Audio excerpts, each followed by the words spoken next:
Good evening, students. Welcome to the session. So, I'll just quickly recap what we have done in the last class. We started with the income from other sources. And unlike all other sections, I told you even for income from other sources, all other chapters of income tax, and even for the income from other sources, I told you that there is a general charge and there is then a special charge.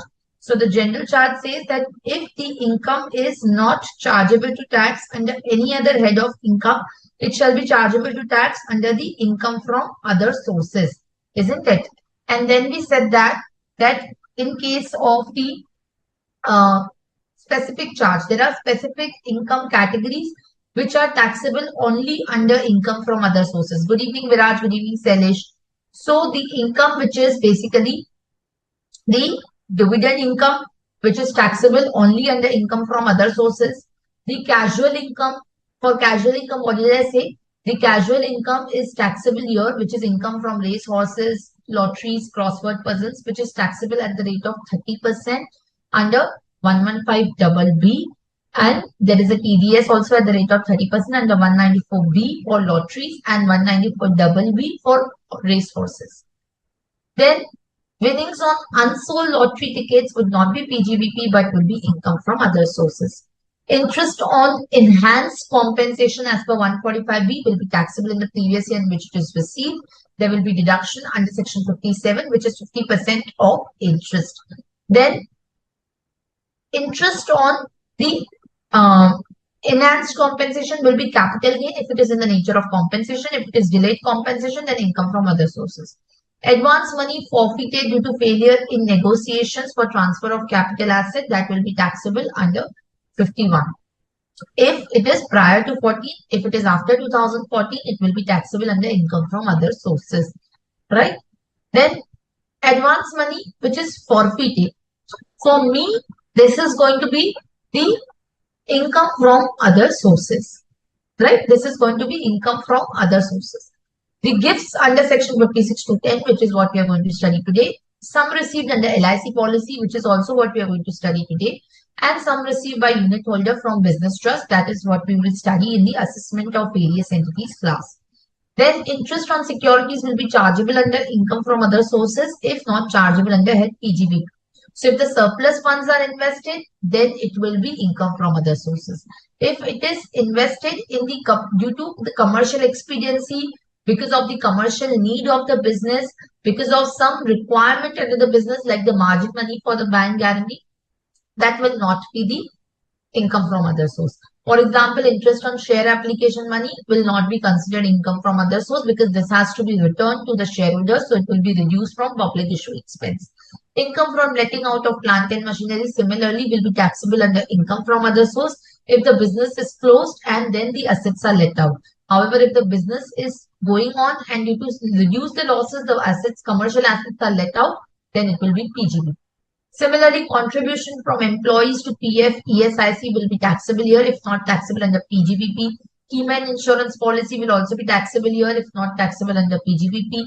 Compensation for termination of employment, the same case. Then we studied about the dividend. Dividend under 222, it is defined. Dividend under 222A will be distribution of assets. 222B is debenture distribution or the bonus shares issued to the preference shareholders. Distribution on liquidation under 222C. This has to be read along with 46(2). So up to the date, up to the accumulated profits, it is going to be taxed under 222C. Beyond that, it is going to be taxed under 46(2) in the hands of the shareholder. Distribution on reduction of capital under 222D and 222E applicable only to a closely held company where advances or loans are given to a shareholder holding greater than equal to 10% of voting power, and any amount is paid on behalf of the shareholder to any concern in which the shareholder has a substantial interest. Substantial interest means greater than equal to 20% of the income of that concern he is entitled to that. Or any amount is paid on behalf of or for the benefit of that shareholder, then in that particular case also there will be deemed dividend to the extent of accumulated profits. Right? What are the exceptions? The loan granted in ordinary course of business, trade advances, lending is substantial part of the business activity. Even if the repayment is made, that will not remove the applicability of the 222E. And dividend will not include the buyback and the distribution of shares by the resulting company to the shares of the shareholders of the demerged company. Then taxability of the dividend is under section 8, which is dividend income of the shareholder in the year in which dividend is declared, distributed or paid. For 222A to D, in the year in which distribution of assets happened. For 222E, when the loan or advance is paid. Interim dividend, it is treated as income in the year in which it is unconditionally made available by company to the shareholder.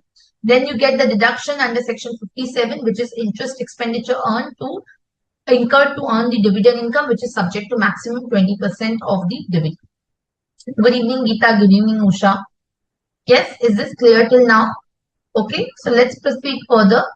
Now, one more important point before we move ahead in respect of the dividend is the deduction for the intercorporate dividend under section 80 TTA. So, that is given to the corporates who are earning the dividend from other corporates. That is a deduction under section 80, under chapter 6A, which is in respect of the dividends. So, for the dividends earned, under ATM, not ATTTA, under ATM, the deduction is given. So you can just write down here, deduction under chapter 6A, section ATM for the intercorporate dividends.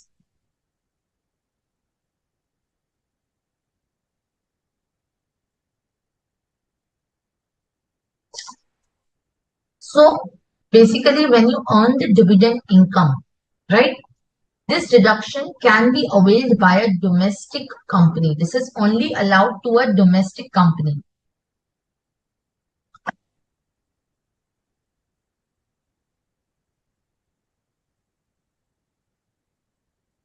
What do we understand by the domestic company? Domestic company means an Indian company or the foreign company which has made the arrangements for the declaration of the dividend. Are we clear? So that is a domestic company. So a domestic company, if it receives the dividend from any other domestic or foreign company or business trust, domestic company receiving dividend from domestic company or foreign company or the business trust. Then, while computing the total income of such a domestic company, the deduction will be given to the extent of the amount of dividend received from the other domestic company or the foreign company or business trust, in case this company also distributes the dividend on or before the due date of return of income. So let's say, for example,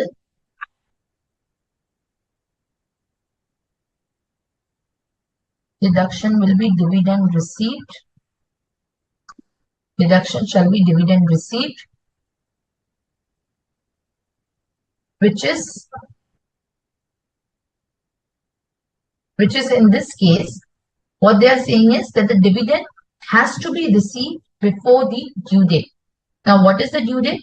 1 month prior to the date of filing of return of income.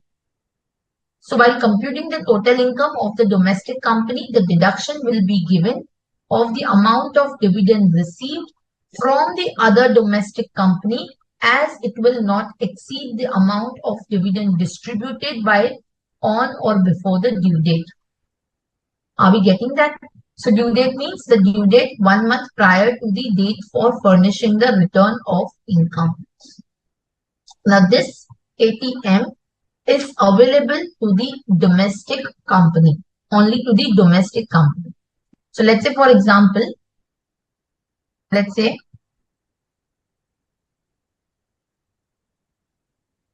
X company is there. It is distributing the dividend to its shareholder. Let's say it is distributing the dividend, let's say of rupees 5 lakh. And it has received the dividend from its holding company. from its subsidiary company.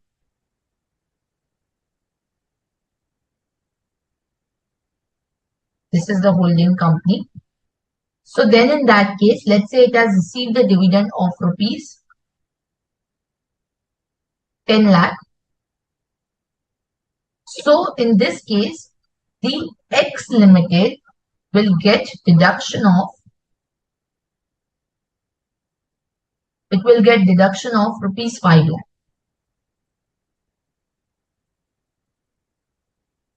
Deduction will be the dividend received. Okay. Or the dividend distributed, whichever is lower. Okay. So while computing the total income, the deduction will be given amount equal to the amount of dividend received from the other domestic company, as it will not exceed the amount of dividend distributed by on or before the due date. On or before due date. So here my due date means 1 month prior to the due date under section 139. Clear, students? So this is what you have to remember, that in case the company is receiving dividend, then ATM deduction will be given. Now this ATM deduction is available whether in the optional regime.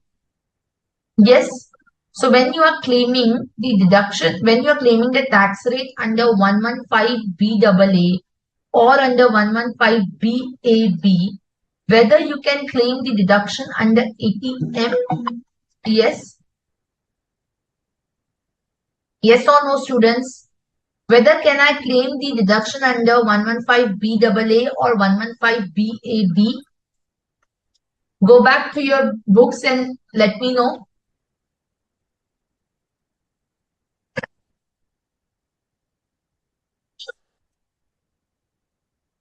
Yes, students.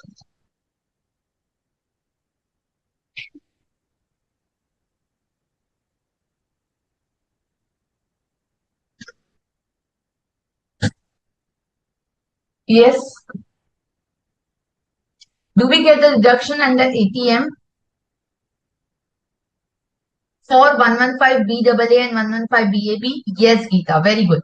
So, yes, we do get a deduction under the optional regimes as well. So, if I take you to that particular lecture, remember I told you chapter 6 say deduction other than ATJJA and ATM and ATLA. These deductions are available for 115BAA and 115BAB. So just write it over here.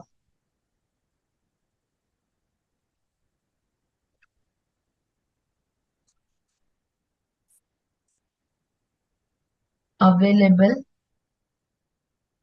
under 115BAA or BAB regime.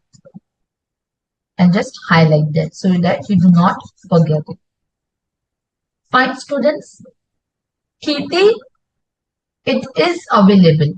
Okay, it is available. Fine. So let's proceed further. Now the next topic that we are going to start with after dividend is the gift taxation. So that is the second area that we have to focus on. Now under gift taxation, this is very, very important, which is covered under section 56 to 10. This is covered under section 56 to 10. So just write down.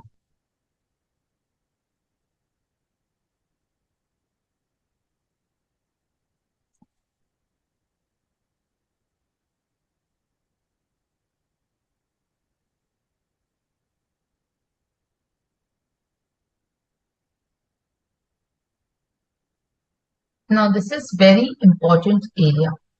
So be very careful over here. Okay. So here we will divide it into 3 parts. First is receipt of money. Second one is immovable property, and the third one is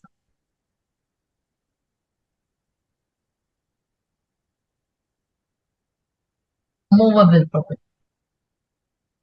So sum of money, movable property and immovable property. Okay. So let's start discussing around the same. So first of all, I'm going to talk about the sum of money.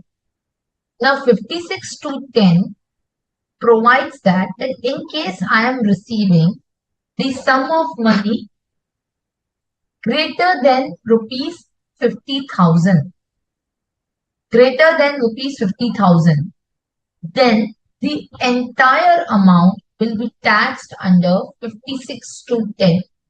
So receipt of money greater than rupees 50,000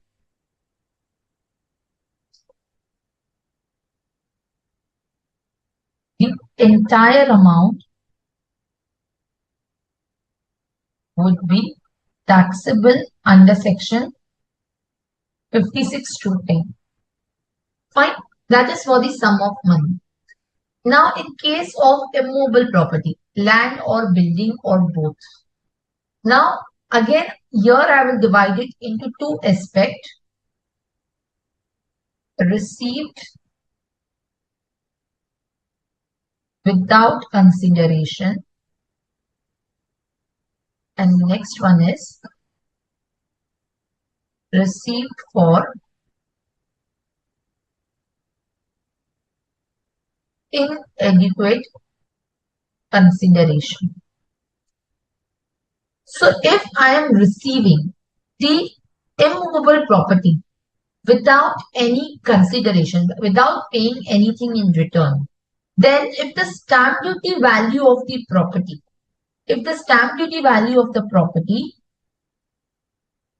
is greater than rupees 50,000, then in that particular case, the entire amount will be considered to be taxable under income from other sources.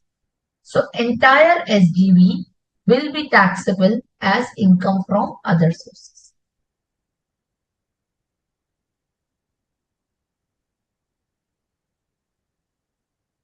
Now, if I am receiving for inadequate consideration, so what do we understand by inadequate consideration? That the consideration is less than the stamp duty value of property. So my consideration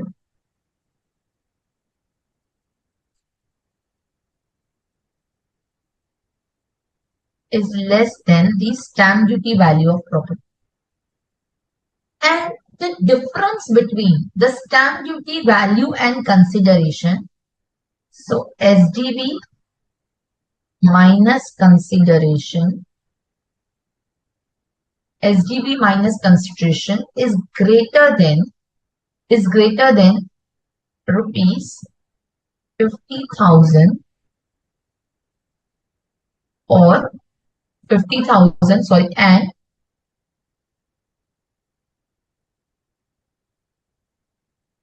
50,000 and 10% of consideration, whichever is higher. So if the difference between the stamp duty value and the consideration is higher of the stamp duty value, sorry, higher of 50,000 and 10% of consideration, then in that particular case, the SGV minus consideration, shall be taxable as income from other sources. SGV minus consideration shall be taxable.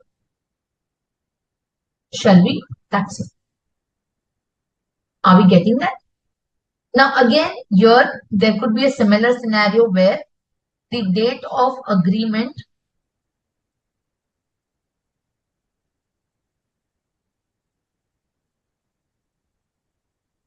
is different from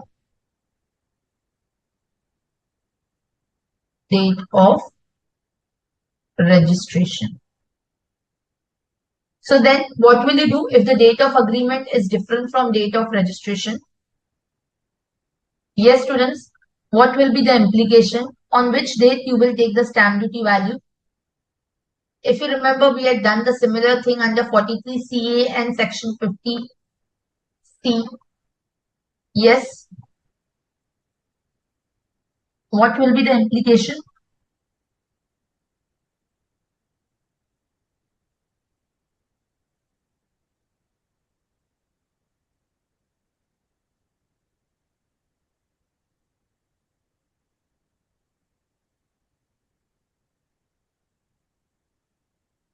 Yes, faster. So if the stamp duty value is different on the date of agreement versus the date of registration, what you will do? On which date stamp duty value you will take?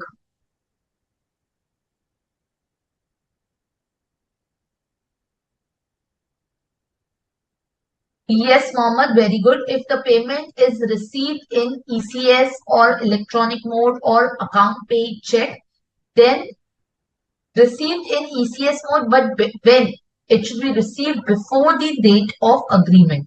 If it is received before the date of agreement, then you take the SDV on the date of agreement. Fine. Usha, date of agreement, you cannot directly take the date of agreement. You need to see, Usha, if the payment is received whole or in part before the date of agreement through the account pay check or account pay bank draft or ECS. If yes, then only you take the SDV on the date of agreement. No problem, Vanshika. We had just revised everything.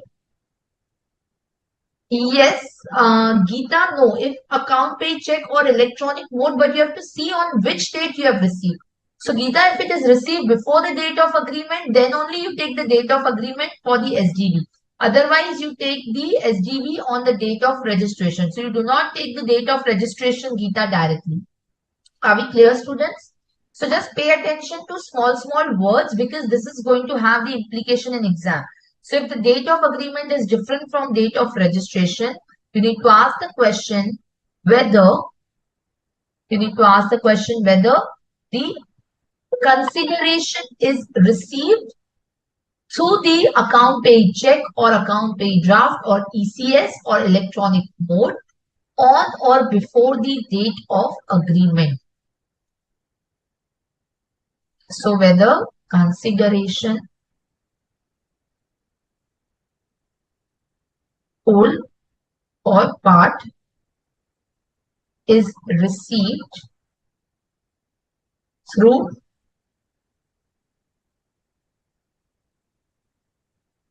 account pay check or draft or electronic mode on or before date of agreement. If the answer is yes, then you take the SDV on date of agreement. If the answer is no, then you take the SDV on the date of registration. Fine.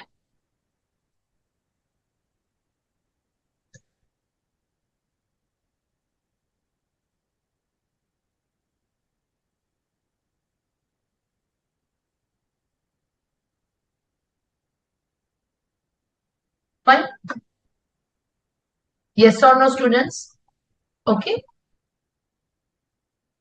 1 second.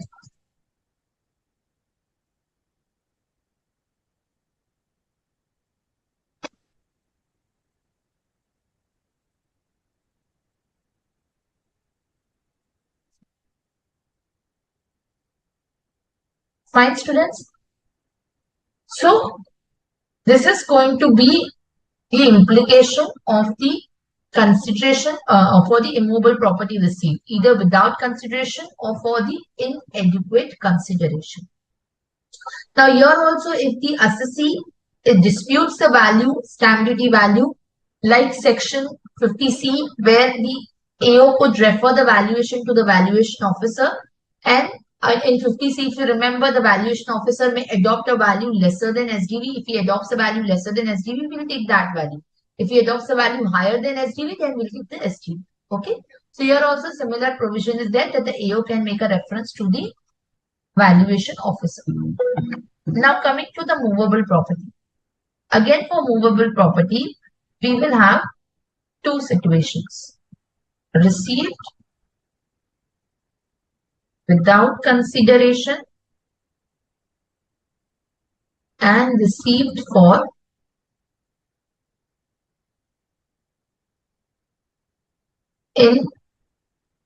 inadequate consideration. Now, if you are receiving the movable property, what is movable property? The movable property is basically any property other than the immovable property. So under 56(2)(10), what is the movable property? Movable property is the basically any property other than the immovable property, which is basically property is defined. So just write down property is defined. Property includes the immovable property,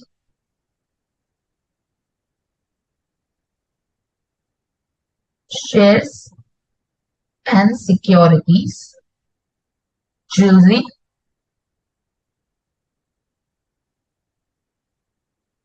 archaeological collections,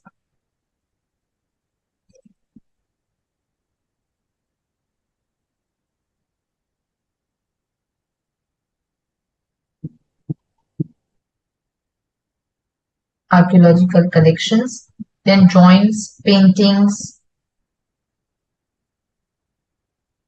work of art, right? And virtual digital asset. So this is a recent introduction. It also includes the virtual digital asset. So any property other than the immovable property, all of these properties will become the movable property. Now, in the case of the movable property, if it is received without any consideration, first of all, if it is received without any consideration, then if the fair market value,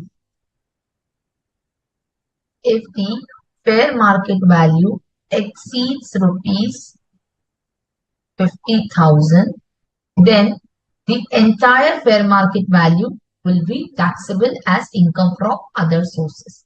Then the fair market value shall be taxable. Fine. And if it is received for inadequate consideration, then that means what the FMV is, the consideration is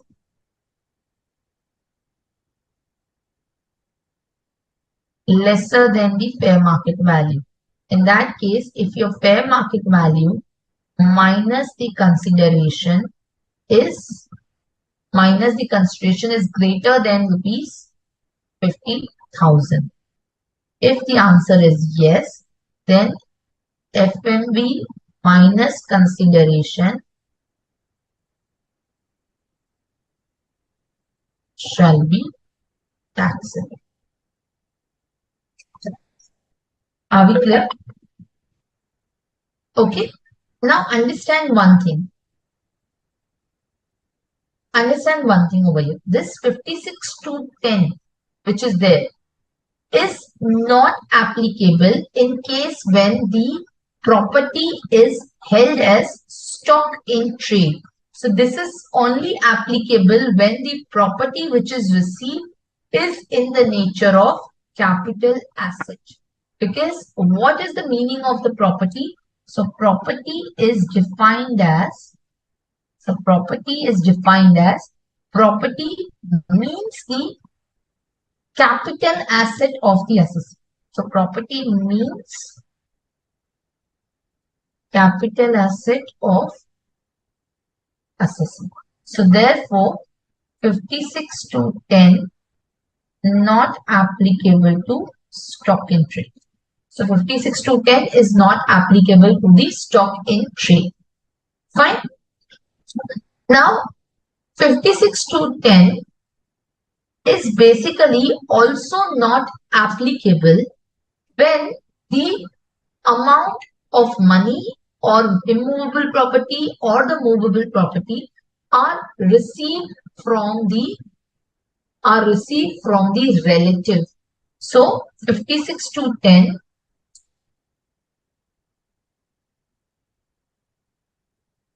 not applicable in these situations when the sum of money or property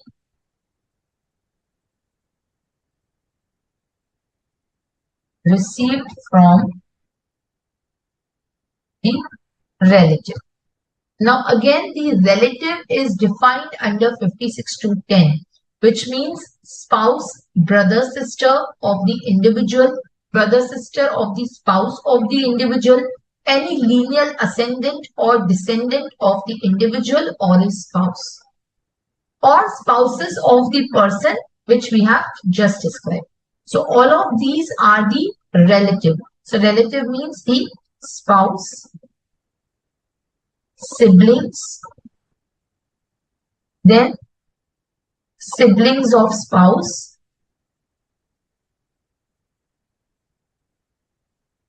lineal ascendant or descendant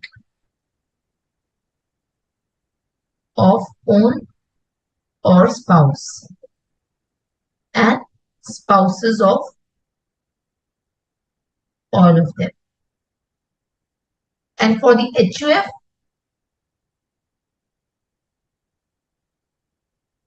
member of HUF.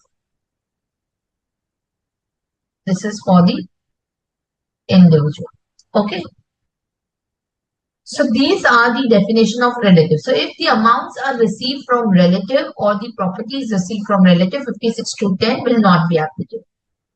Then on marriage, the amount received on marriage.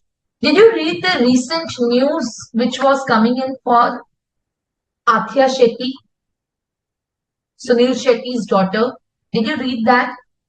There this particular provision was applicable. She got married recently, isn't it?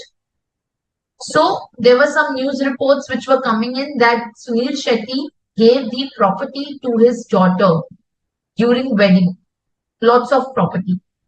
Why? Because at that point of time, 56(2)(10) will not be applicable. Right? So 56(2)(10) will not apply if you are receiving the property on the marriage. Okay? Then what is the other exception? The other exception is in the nature of the will or inheritance or on the death of the payer. So if the amount is received on through will or inheritance or death of payer. So in this case, again, the 56(2)(10) will not be applicable. Yeah, Vanshika, it was maybe more than 2-3 crores, but yeah, that was the news which was coming in, right? So basically, if you receive then on death, again, this will not be applicable. Then from any local authority or from any trust which is established or registered under 12A, 12AA, 12AB, 1023C, or any of these universities or educational institution which are referred under 1023C, if the amount is received from them, then in that particular case, the 56(2)(10) will not be applicable. So just write down. From any local authority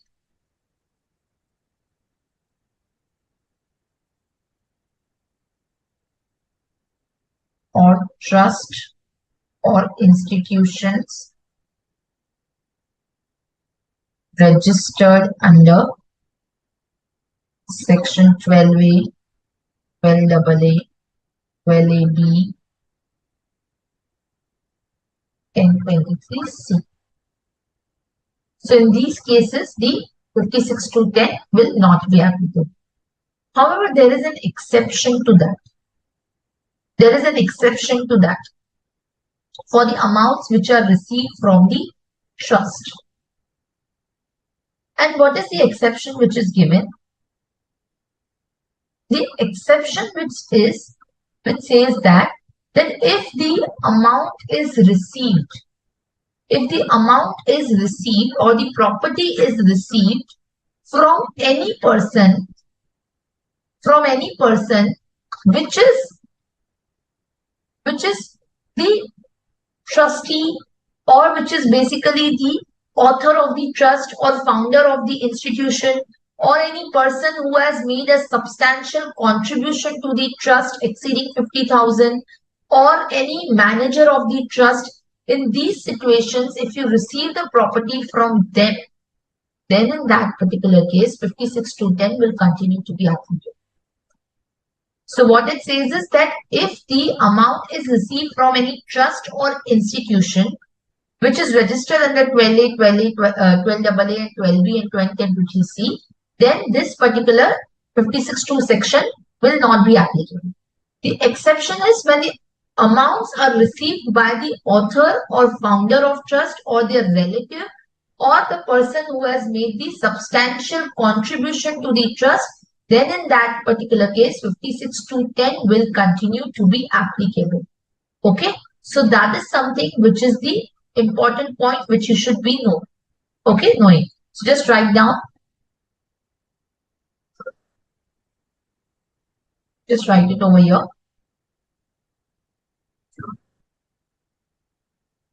Except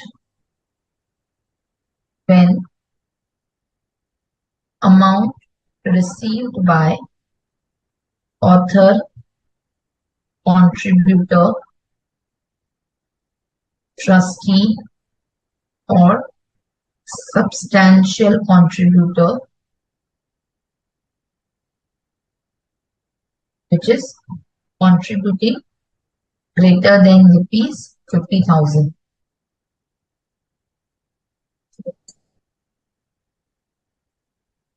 Right? From trust. So when the amount is received by the author from the trust, to that 56 to 10 will be applicable. Because that will be in fact a transaction by which the trust may try to move the property out of the trust to the trustee or to the author of the trust. Fine. So only in that case, 56 to 10 will continue to be applicable. But if any other person receives from any trust or institution, then 56 to 10 will not be applicable. Then next is, if the transaction is not regarded as transfer under 47. So if you remember in 47, while we were dealing with the transfer of capital asset by a holding company to a subsidiary or vice versa, right? In that case, I told you 56 to 10 will not be applicable, or the transfer of capital asset during amalgamation, right? That time also I told you that during the amalgamation, 56 to 10 will not be applicable again in that particular case. Then transfer of capital asset during the demerger, again in that particular case, 56 to 10 will not be applicable in the hands of the resulting company, right? Or the transfer of the capital asset on the partition of HUF. In that case also 56 to 10 will not be applicable. Are we getting it? So in all of these cases, whether on amalgamation or on the demerger, or in the case of the when the capital asset is transferred by a holding company to a subsidiary company, or the subsidiary company to a subsidiary company to the holding company, so vice versa situation, right? So in all of these cases, 56 to 10 will not be applicable. Yes, any doubts, any questions so far? Yes, so just write down these cases. Just write down.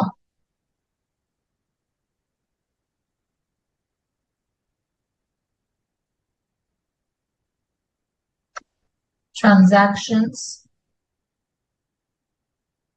not regarded as transfer under section 47, which is partition of HUF, transfer of capital asset by holding company to wholly owned subsidiary and vice versa, amalgamation, then demerger. Amalgamation, demerger. So in all of these situations, the 56(2)(10) will not be applicable. Yes or no? Any questions so far? Okay. Any doubts? Any question?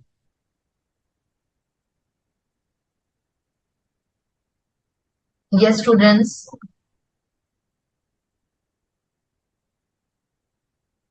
Okay. Okay. So let's move further. So then, what is the another exception to 56(2)(10)? When the amount is received, by an individual from any person in respect of an expenditure which is incurred by him on his medical treatment or treatment of his family for any illness related to COVID-19. So this was the amendment which was made in last year. So 56(2)(10) excludes the amount received for undertaking the expenditure on medical illness due to COVID for any person, whether for himself, for his own treatment, or for the family. In both these cases, 56(2)(10) will not be applicable. So just write it over here.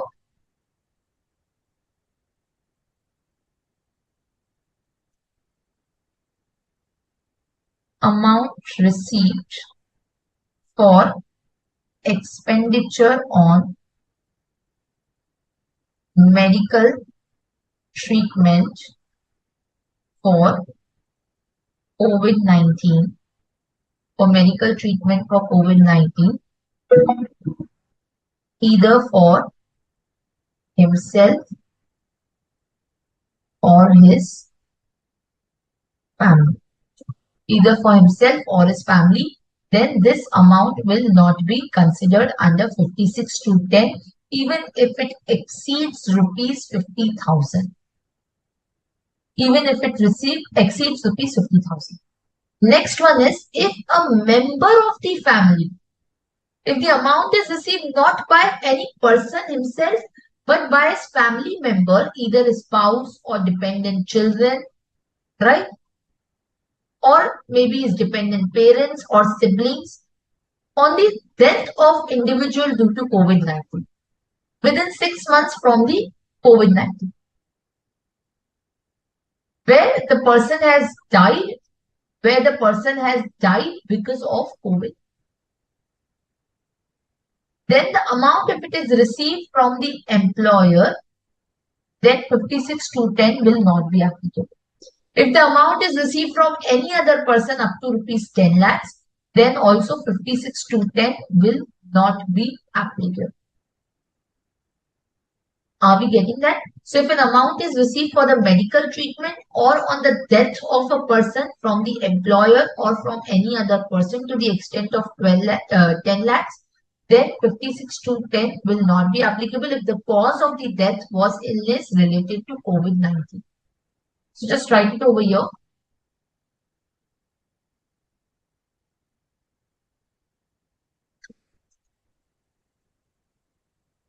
Amount received on death of person, death due to COVID-19 by his family from employer or any other person less than equal to rupees 10 lakhs. For any other person, there is a limit of 10 lakh. For employer, there is no limit. If amount is received within 12 months, if the amount is received within 12 months from the date of death.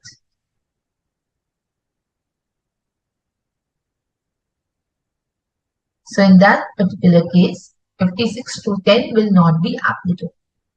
But for that, the person should submit the COVID positive report after the death of the individual. The death of the individual should be within 6 months from the date of testing the positive. So he should have died within the 6-month period from the date of testing positive. And the family member has to submit the COVID-19 positive report and the death certificate. And the details of the amount received has to be furnished to the heir. So only in that situation, the 56(2)(10 will be exempted for such person. Clear? Yes, any questions, any doubt? Yes, students. Okay. Now, one more rule has been introduced for the purpose of 56(2)(10. Now, for 56(2)(10, there is one rule which has been introduced, which is Rule 11 UC. Now, what is that rule? That rule again provides Rule 11 USC, that rules again provide certain kind of exemption. That 56(2)(10 will not be applicable if the immovable property is received by a resident of unauthorized colony in the national capital, which is Delhi. So any resident of unauthorized capital in Delhi, where the person has received the immovable property, or if the movable property is received, which is basically the shares of a company are received under the insolvency and bankruptcy code during that process of insolvency and bankruptcy, or if the shares are received of a public sector company, in these cases 56(2)(10 will not be applicable. Okay. So these are certain other small exemptions which are notified through the income tax rules. So is 56(2)(10 very, very clear? Yes, students. Okay, so shall we solve one question on that? On 56(2)(10. Let's solve a question on 56(2)(10. Okay, so let's just write down.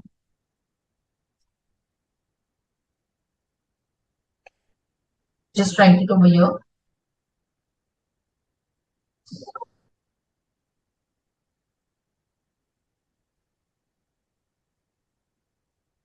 Mr. Hari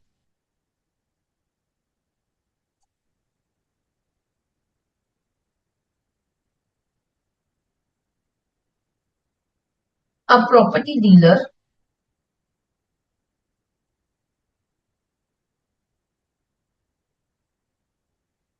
sold a building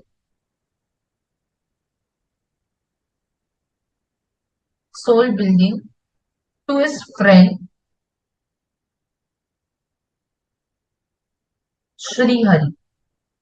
To his friend Shri Hari, who deals in manufacturing of chemicals. Who deals in manufacturing of chemicals for rupees 90 lakhs on 1st January 24. Stamp duty value on 1st January 24 was rupees 90 lakh. Sorry, was rupees 150 lakh, not 90 lakh, was rupees 150 lakh. The agreement was entered. The agreement was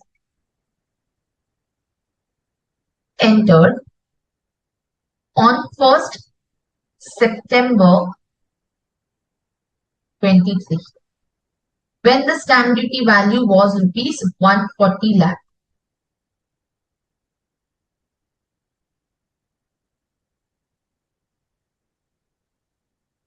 Right? Mr. Hari received the down payment,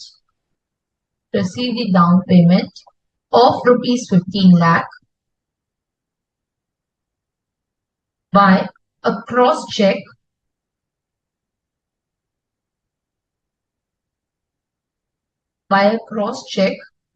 from Mr. Srihari on the date of agreement.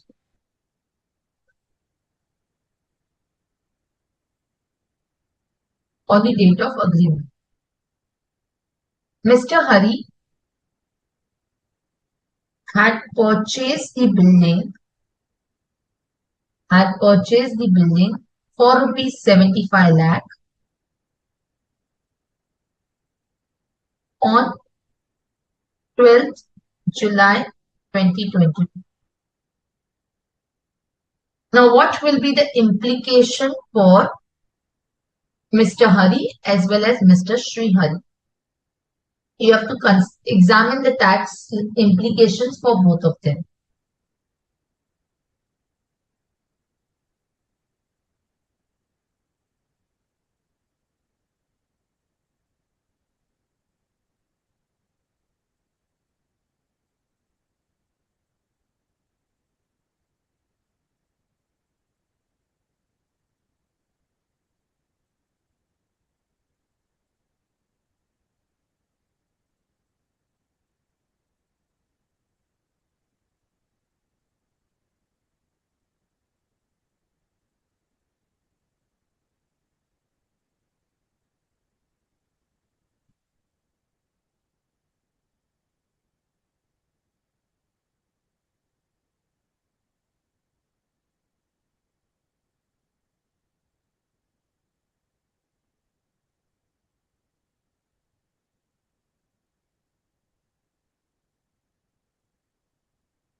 Yes, students, what will be the implications?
Yes, what shall be implications?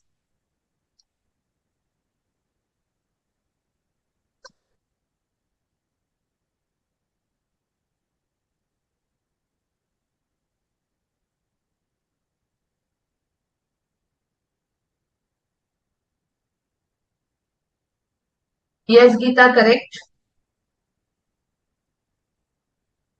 Usha, no. Vanshika, yes, you are correct. Understand what will happen. So now, if you look at it, what does the question say? That first of all, Mr. Hari, who is there, has sold the property. So first we will calculate for Mr. Hari.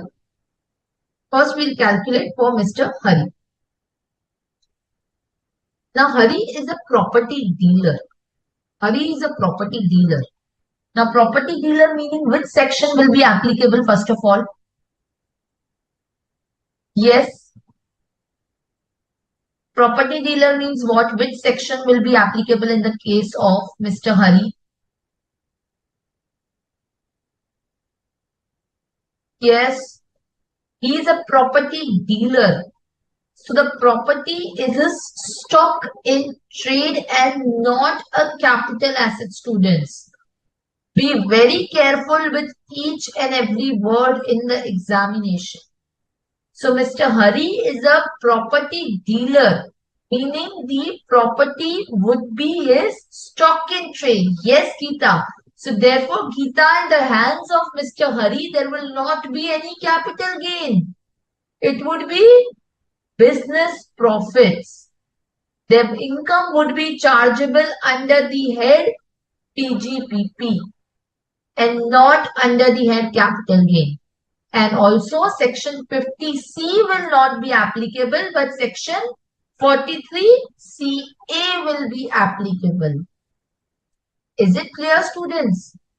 In the hands of Mr. Hari, 50C is not going to be applicable. So those of you who have considered 50C, put a red mark on your notebook and write it will be section 43CA since he is a property dealer.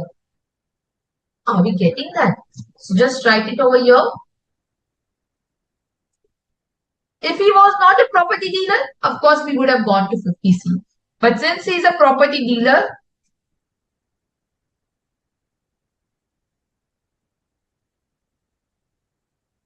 therefore income chargeable under head. Do not write income taxable. It is income chargeable under PGPP. There's a difference between taxable and chargeable. Income is not getting taxed.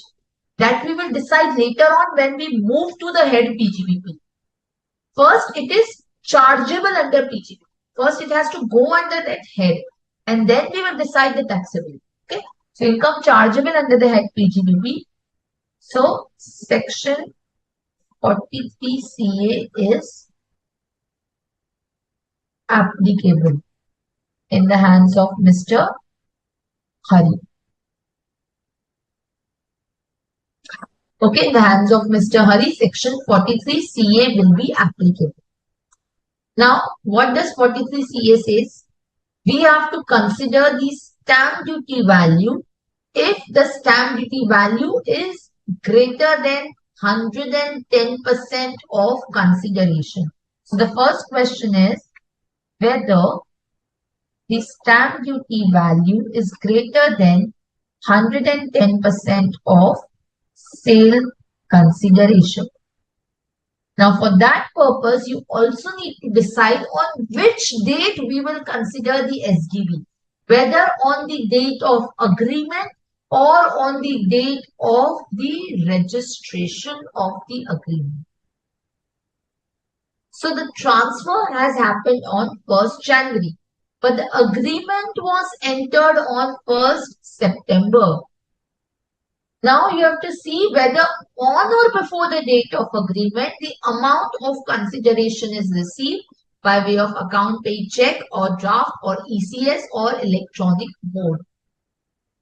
Now there is a down payment of 15 lakh which is received before the date of agreement, but it is received by way of a cross check and not an account paid check. So the agreement, before the agreement date, the amount is not received through an account paid check. It is received through the cross check. And what does section 43CA as well as 50C as well as 56(2)(10) says that it should be by way of account payee check or account payee draft or ECS or electronic mode. Cross check will not be considered. So just write it over here. Consideration received before the date of agreement through cross-check and not an account payee check. Are we getting that? So it is received through a cross-check and not an account payee check. So we will consider the SGB on date of registration or transfer and SGB on date of agreement will not be considered. Now, what is the SGB on the date of registration or transfer? The SGB on the date of registration was 150 lakhs. So this was 150. Are we getting that? So on the date of registration, it is 150 lakh. Now, at what price the consideration has been paid? 90 lakh. So 110% of 90 lakh will be how much? 99 lakh. Right? So the SGB, yes, it exceeds 150 lakh, exceeds 110% of 90 lakh. The SGB exceeds the 110% of the 90 lakhs for which the amount has been sold. So Mr. Hari sold the building to the Sri Hari for rupees 90 lakhs. Isn't it? So 110% of the consideration. It is more than that. So in that particular case, my sale consideration will not be 90 lakhs, but will be the standard. Are we clear? So here I will consider 150 lakh as the sale consideration will be my stamp duty value, which will be my 150 lakh.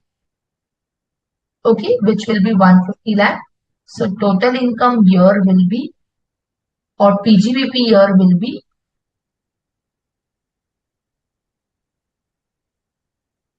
150 lakh minus 150 lakh minus how much amount? Yes, students. How much amount? 150 lakh minus how much?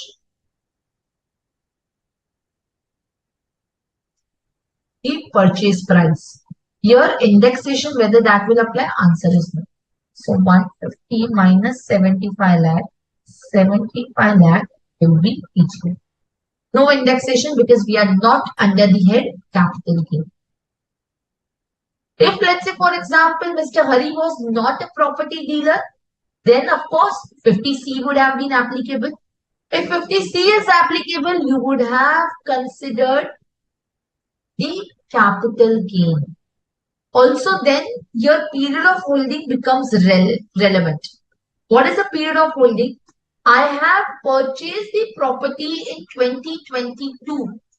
I have purchased the property in 2022 July. And when the transfer has happened? In the year 2023 when the agreement was signed. What does section 247 says? Transfer. Transfer includes transferring the possession of immovable property. Right? So on 1st September 23, my agreement was signed. So that is the date of transfer.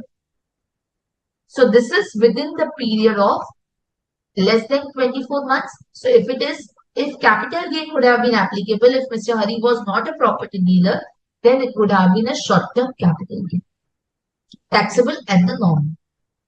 Okay. So you can just write, if Mr. Hari was not property dealer, then section 50C will be applicable. Now, what will be the impact in the hands of Mr. Srihari? In the hands of Mr. Srihari, here you have to decide whether the stamp duty value is greater than the consideration paid. Stamp duty value is greater than consideration paid. Now again, for this purpose, what do we have to see? SGB minus consideration. SGB minus consideration is greater than higher of rupees 50,000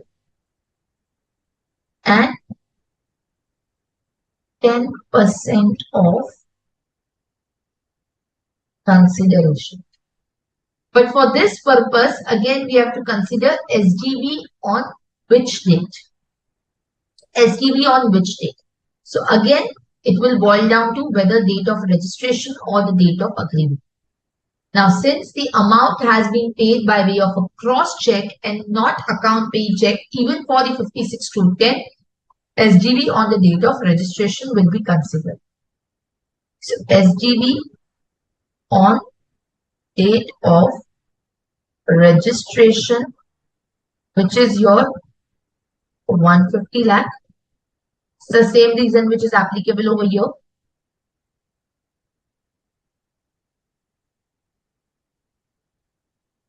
Right? Now, this 150 lakh. So 150 lakh minus, what is the consideration paid? 90 lakh. This is higher of, this is greater than higher of 50,000. Yes, this is higher than 50,000 because this is coming to 60,000. And 10% of consideration. 10% of consideration. 10% of consideration is what? 90K. So, in this particular case, the stamp duty value and the difference between the consideration and the stamp duty value. So, which is basically what? 9 lakhs. Sorry, not 90,000. It should be 9 lakhs.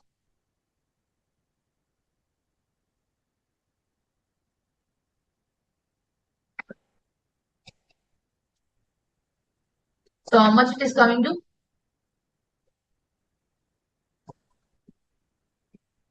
60 lakhs.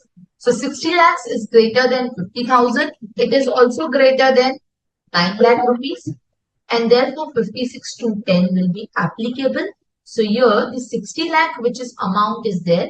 That will be taxable under 56. Yes or no, students? Yes, any questions, any doubt? Did you understand this question? Yes. Is this clear? Now, what if, let's say, for example, Mr. Hari also sell car of rupees 5 lakh to Sri Hari for rupees 2 lakh. FMV is rupees 3 lakh. So what if Mr. Hari is selling the car of rupees 5 lakh to Sri Hari for rupees 2 lakh? The FMV is rupees 3 lakh. So what will happen in this situation? Whether 56 to 10 and capital gain applicable?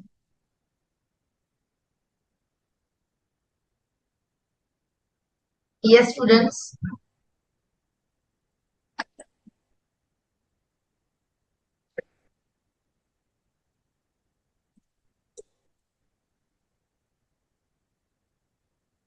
Whether 56 to 10 and capital gain applicable?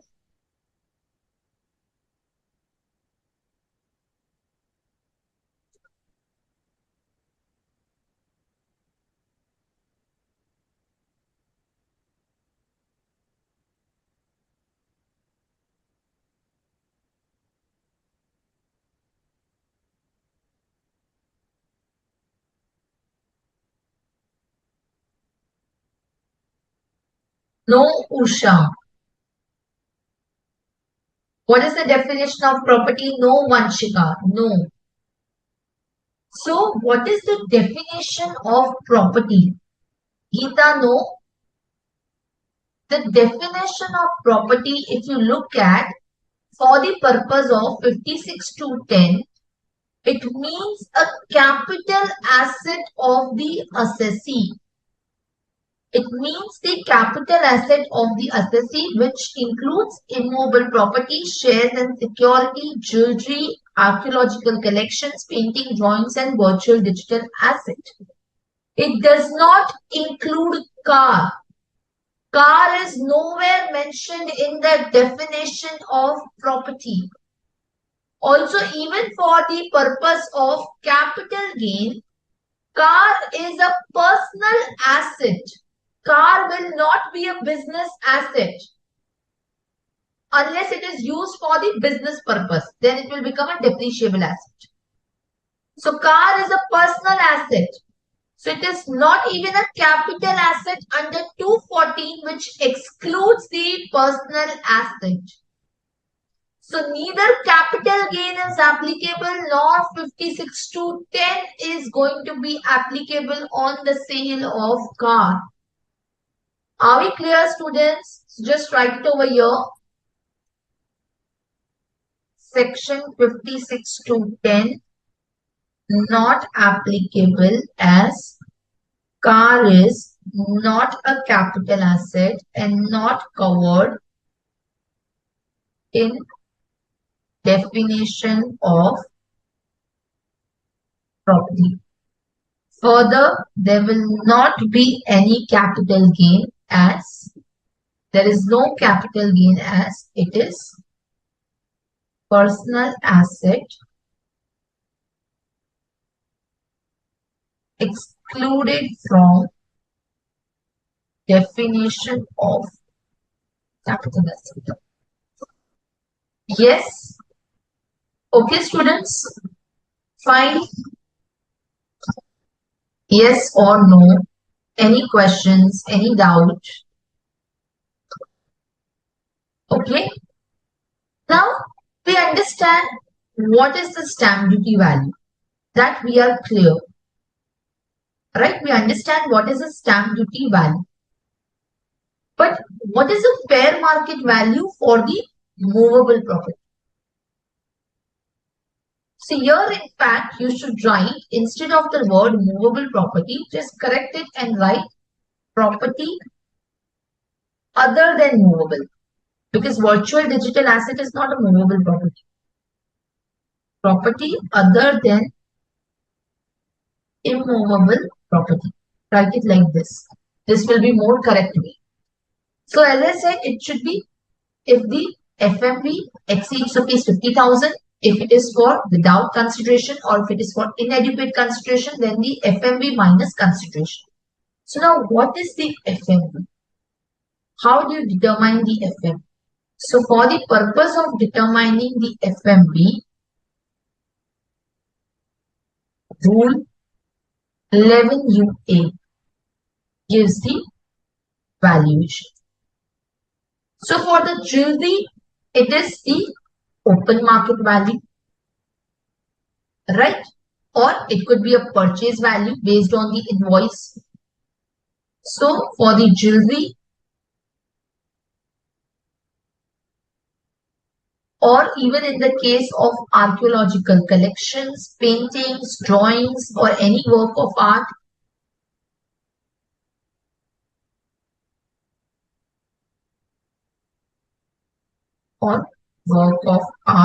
it is the open market value or purchase price. Fine, for the jewelry and for the work of art. Then for the quoted shares and securities. For the quoted shares and securities which are received by way of the recognized stock exchange, then for the quoted shares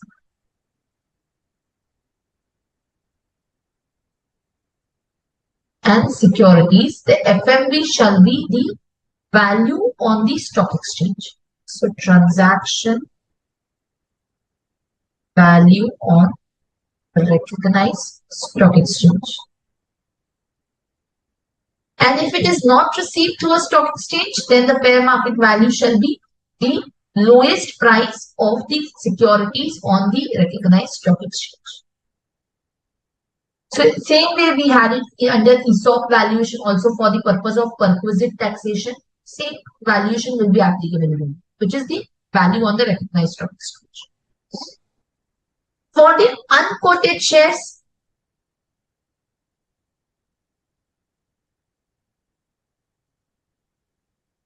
same as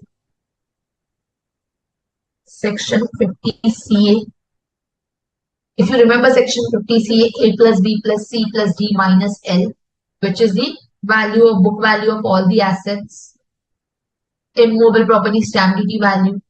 For the shares and securities, the value as per this rule only, minus the book value of all the liabilities into PV divided by P. Right? So this is how the valuation needs to be done. Are we clear? Okay. So this is about section 56 to 10. Any questions if you have before we move on to the next section? Okay. Fine. So let's proceed further. The next section which is there is, this is called as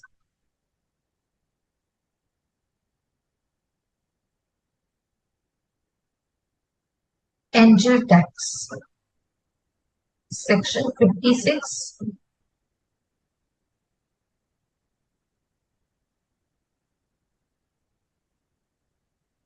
to 7. This provision is known as angel tax provision. Why is it known as angel tax? Because the company which is issuing the shares to the investors. So do you know what is the meaning of angel funds? Right? So angel funds, angel investor basically refers to where the initial capital is provided for the startup business. So where the individuals invest their money in the shares for the startups, that is known as basically the angel investor and the angel investment. So that is why this particular section is known as angel tax provision. Now what does it provide? What does 56.7b provides? It's very, very important. Let's understand. So this is applicable. This is applicable to a company which is issuing these shares. This is applicable to a company which is issuing these shares. Now, a company which is issuing the shares, then this company will be liable to tax if it issues the share at a premium. If it issues the share at a premium. Now, this is applicable not to all company, but only to a closely held company. So just write it over here.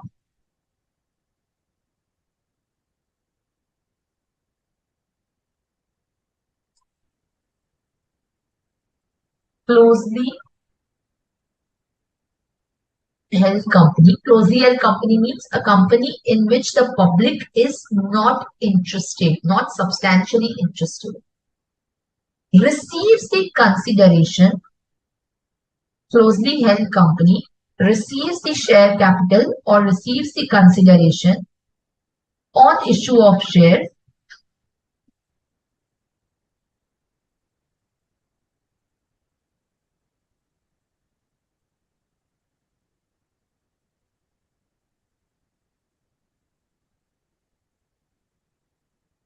receives the consideration on the issue of shares greater than the fair market value. Greater than the fair market value. Now, this share capital can be issued to a resident or non-resident, both. This is again an amendment by Finance Act 2023 on issue of shares to a resident or a non-resident. Because initially 5627B was applicable only when the consideration was received from a resident shareholder.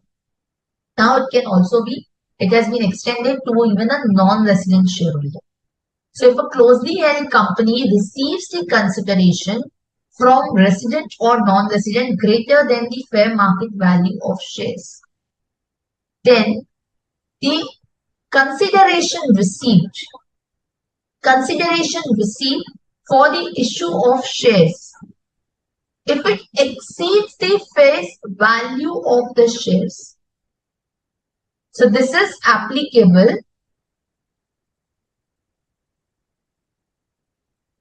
if closely held company issues the shares at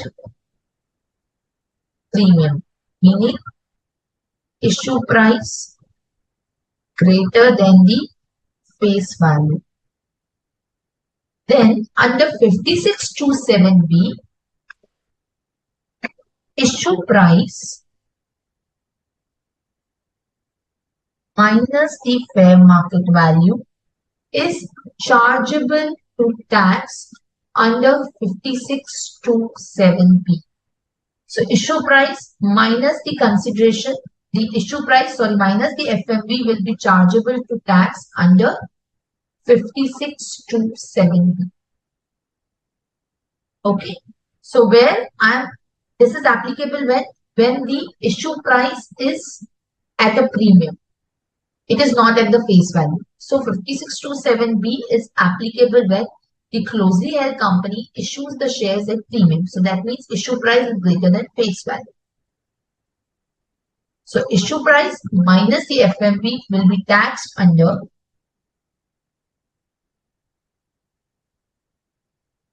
5627B. Now, what is the FMV over here? The FMV would be the value of all the assets. Again, that is given under Rule 11UA. So, for the purpose of 5627B, the valuation is given under Rule 11UA. So, what does Rule 11UA says?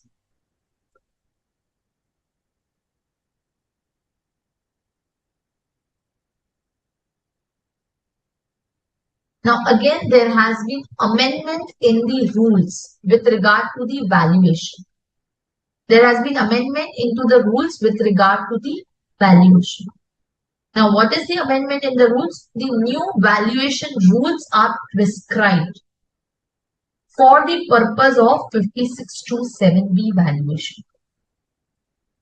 So, what does it say? For the fair market value of the unquoted shares, the FMV of the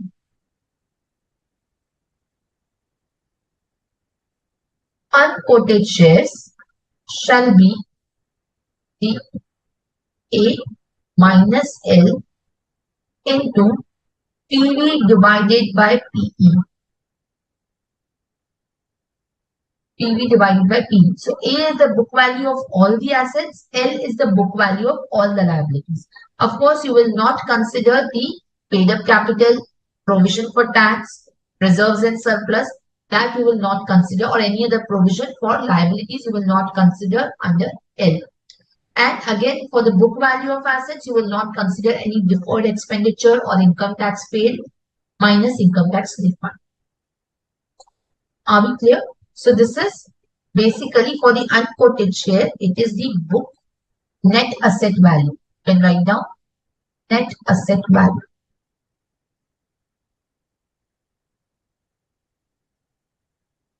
It is the net asset value based on the book value. And it can also be determined not only through the net asset value, or it could be as per the comparable company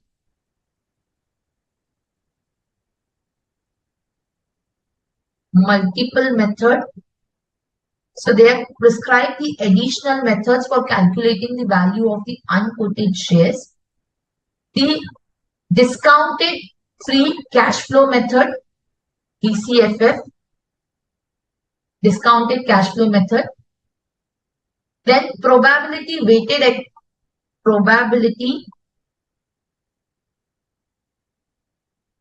expected return method.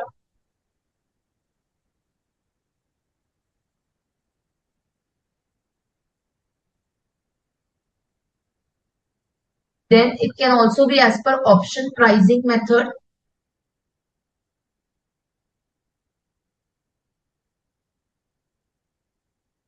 Milestone analysis.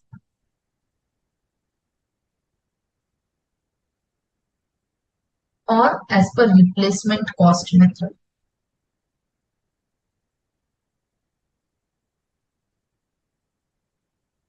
As per replacement cost method. Okay, so it can be by any of these methods which is allowed. Any doubt, any question?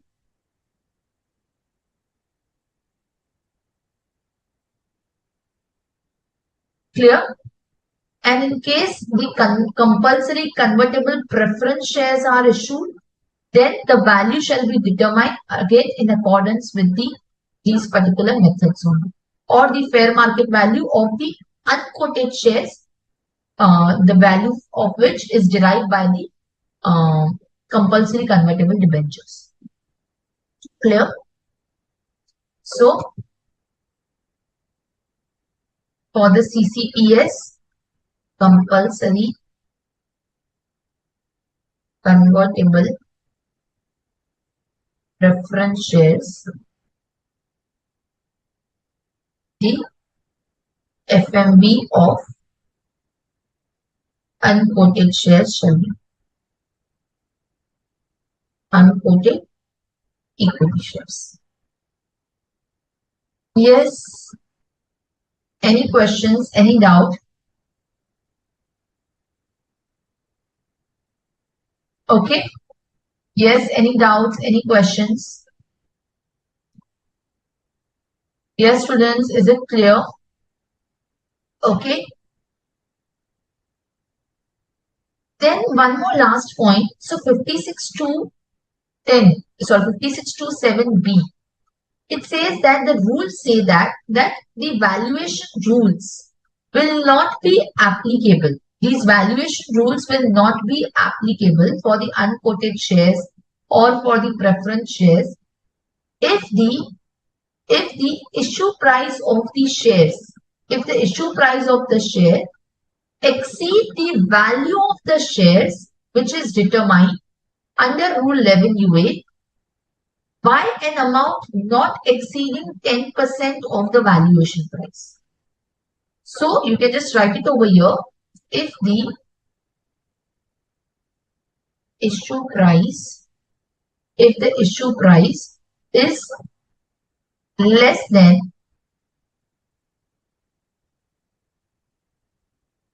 is greater than. So where the issue price, which is the consideration received, is there from a resident or from a non-resident, is less than 10% of the valuation price.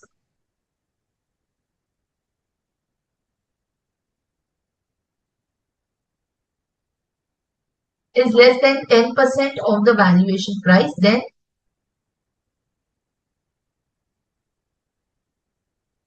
issue price shall be the FMV. So here issue price will be taken as the FMV.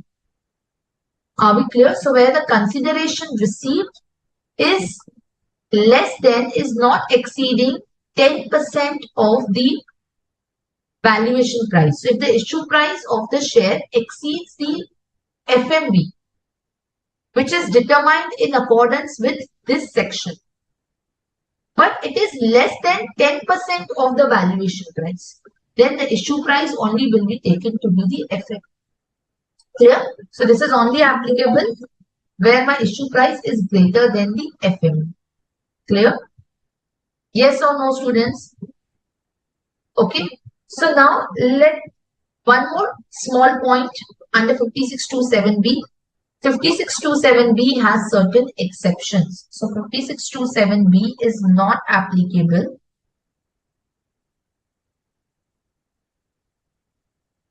it is not applicable where the consideration for issue of shares is received from, or where issue of shares is to venture capital undertaking, PCU, or venture capital fund, where the issue of shares is to a venture capital fund, or government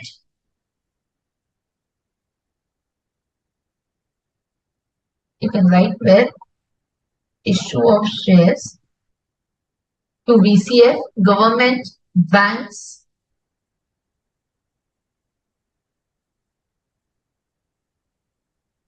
insurance companies, then FPIs, foreign portfolio investors, pension funds,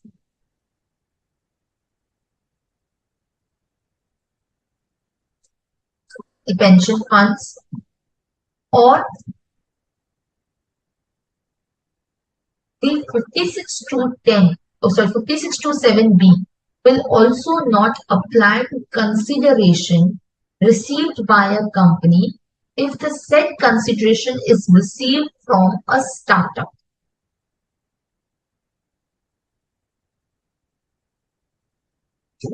So in that case, 5627B will not be applicable.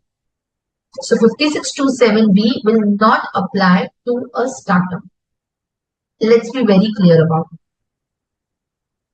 Are we getting that? So issue of shares to venture capital fund, eligible startup recognized by the DPIIT. Startup recognized by DPIIT. Are we getting that? So central government has notified that the provisions of 5627B will not apply to consideration received by a company even if it exceeds the fair market, even if it exceeds the face value. So even if the shares are issued at premium, if the consideration is received from any person by a startup. So it is not issued to startup, but here you can write 5627B not applicable to startup. This is not issued to startup. This is if the startups issues the shares at a premium. So therefore, recognized startup, if the recognized startup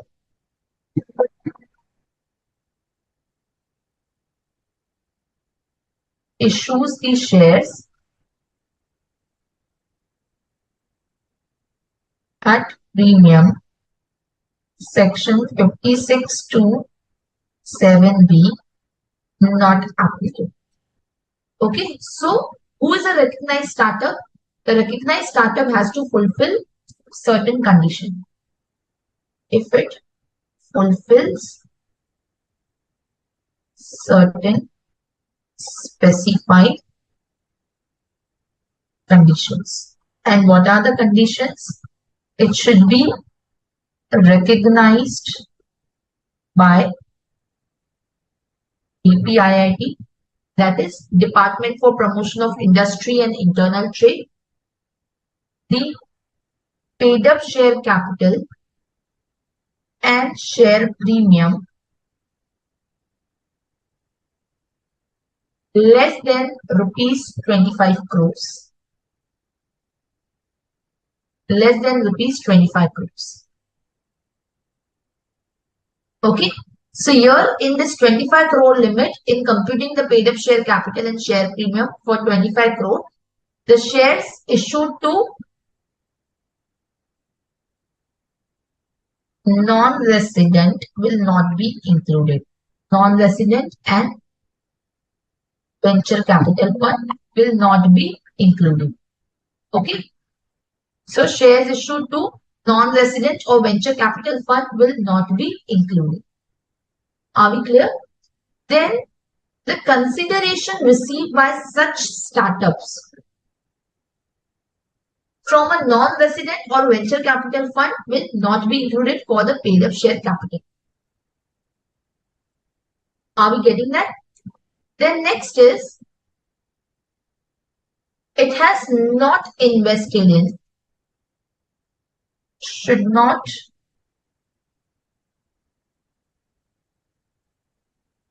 invest in, this startup should not invest in land and building, being residential house, or you can write down residential house. It should not invest in residential house. Okay, other than if the startup uses it for the purpose of renting it out, or it is using it as a stock in trade, it is holding it as a stock in trade. Any other land and building other than one it is used by for its own business or as a stock in trade. Loans and advances. Okay, other than if the startup is into financing business. Investment in shares. Then capital contribution to any other entity. Motor vehicles. Right? If it exceeds rupees 10 lakhs. Jewelry.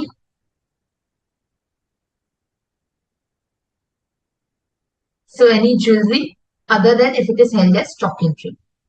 Or any drawings and paintings or work of art. So basically this startup should not invest in any assets other than the business assets for a period of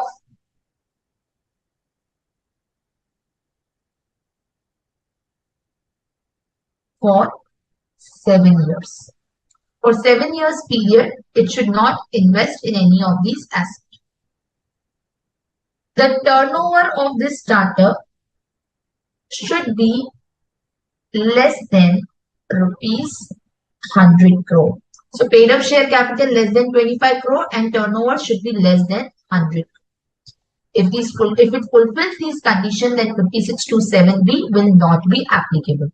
However, if it fails to comply with any of these conditions, then the issue price minus the fair market value shall be deemed to be the income chargeable to the tax in the previous year in which the conditions are violated.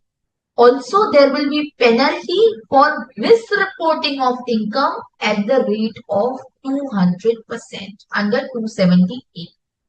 So, if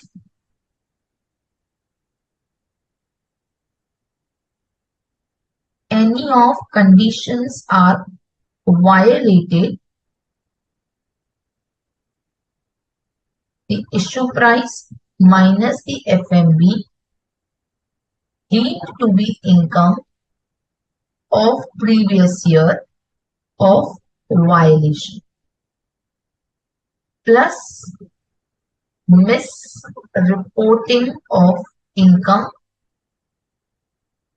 so penalty at the rate of 200% of underreported income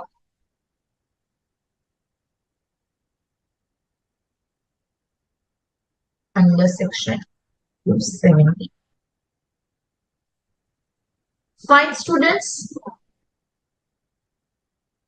Yes or no? Okay. Any questions? Any doubt? Before we take a break, I want you to write down the question so that you can solve before we meet after the break. Let's say there's company A Private Limited, number of shares, let's say 10K, face value, let's say 100, FMB, let's say 120, and issue price is, let's say, 130. Then another company B Private Limited, 20K shares are issued, 100, 120, 110. Then C Private Limited, 30K shares, 100, 90, and 90. And finally, D Private Limited, 40K, 100, 90, and 110. You are required to give me answer for 46 to 70. Okay. With this, I'm taking a break over here and we meet after 10 minutes. We can take a break.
students, what are the answers? Yes.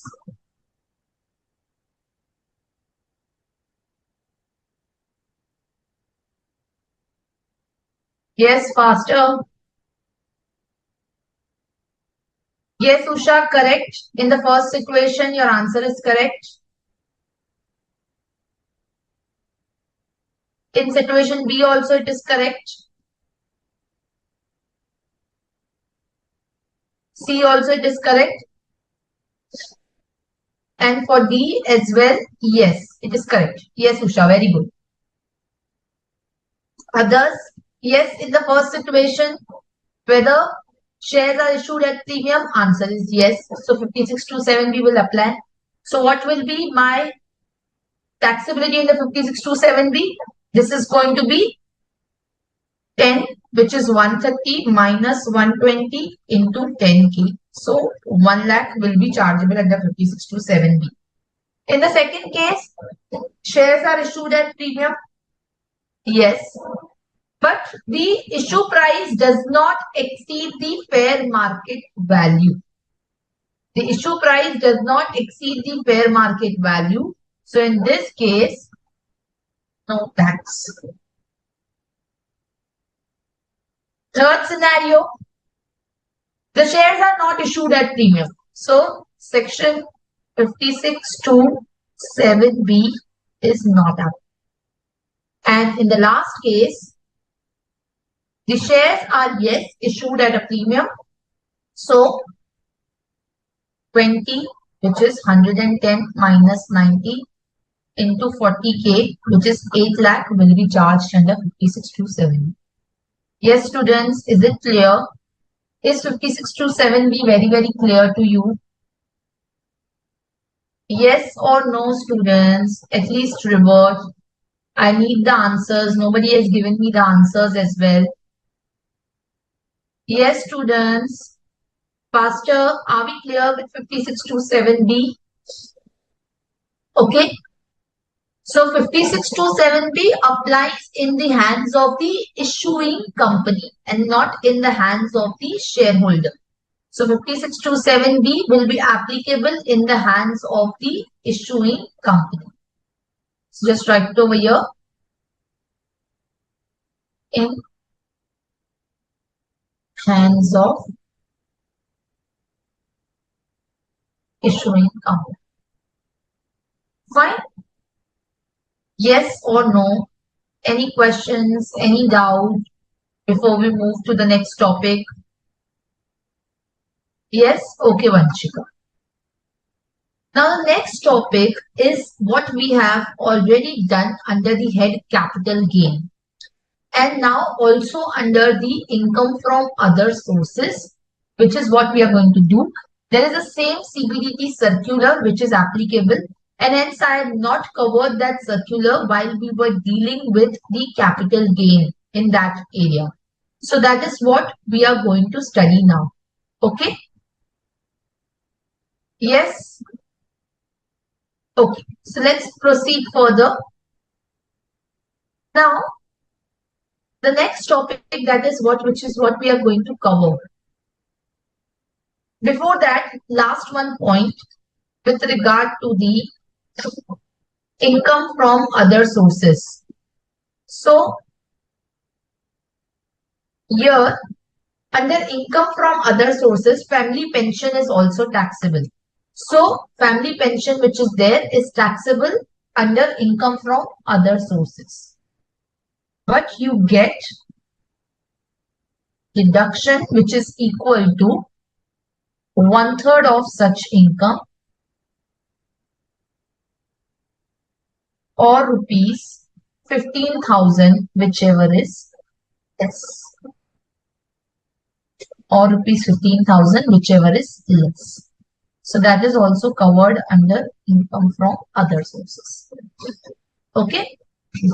Further, this deduction is allowable both under the normal provisions as well as under 115 BAC. So this deduction under section 57 available under 115 BAC as well as normal provisions. Fine. Okay. Now let's proceed further. Yes or no? Are we clear? Fine. Okay. Next one is the amount received on life insurance premium. The amount received on life insurance premium. Now under capital gain, if you remember, we had done the similar scenario which was amount received on ULIPs. Under capital gain, we had done the amount received on ULIP. And here we are going to cover amount received under the life insurance policy other than ULIP.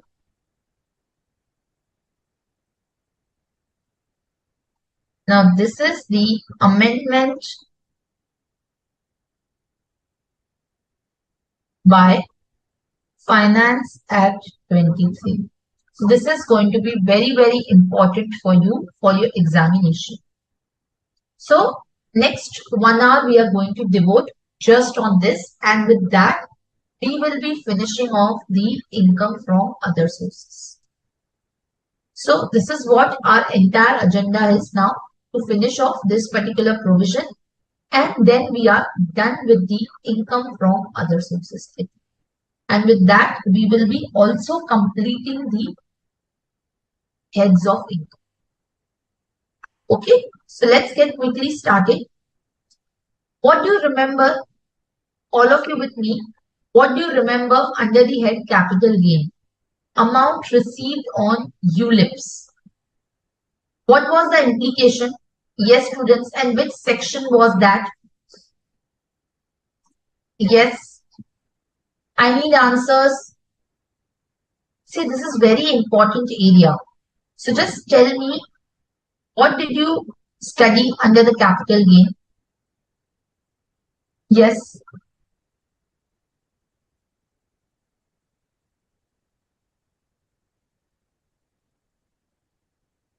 Yes, students, faster. I need the answers. Amount received on ULIPs. What did you study at the capital gain chapter? Yes, Usha, very good. Section 45 1B. And what did it provide, Usha? So under capital gain, under 45 1B, a specific charge was created for the amount received under ULIPs exceeding rupees 2.5 lakh. Also under the definition of capital asset under 214,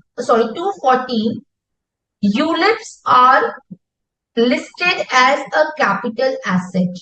So ULIP over rupees, where the premium is more than rupees 2.5 lakhs, is considered as a capital asset within the meaning of 214. So capital asset means any ULIP to which the exemption under 1010D does not apply.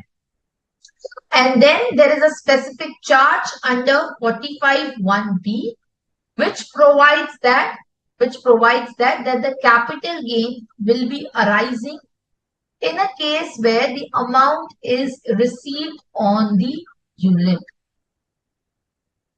Are we clear? Then it shall be chargeable in the year in which the amount is received. And what was the formula? A minus B. Amount received minus the premium paid. Isn't it? Are we able to recollect that? So that was in the case of ULIP. Now ULIP is considered as a capital asset. because it is linked to the underlying units. It is linked to the some market.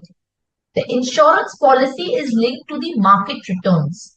So therefore, it derives the value from the underlying units, and therefore it is considered as specifically now a capital asset. But a life insurance policy is not a capital asset. And therefore, the amount received on the life insurance policy has been brought to tax under income from other sources. So till Finance Act 2023 was passed, so until the previous year 22-23, the amount received on life insurance policy was considered as exempt under 1010D. You never taxed amount received on LIC.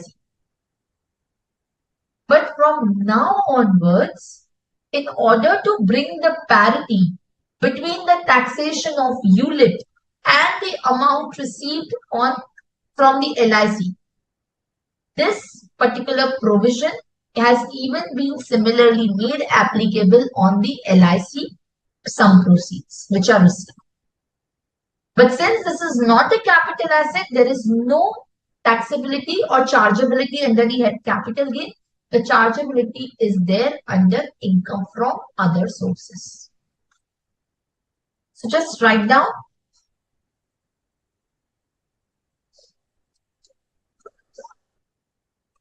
Write it over here. So any sum received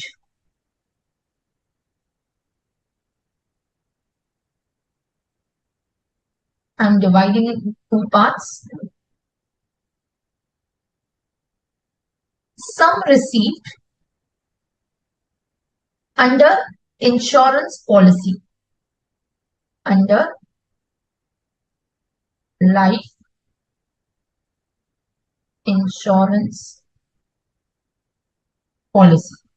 Sum received under life insurance policy. In this case,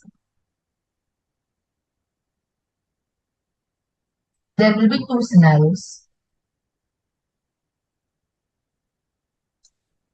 So any sum which is received under life insurance policy for the purpose of the exemption under 1010D, two conditions need to be met. Two conditions need to be met.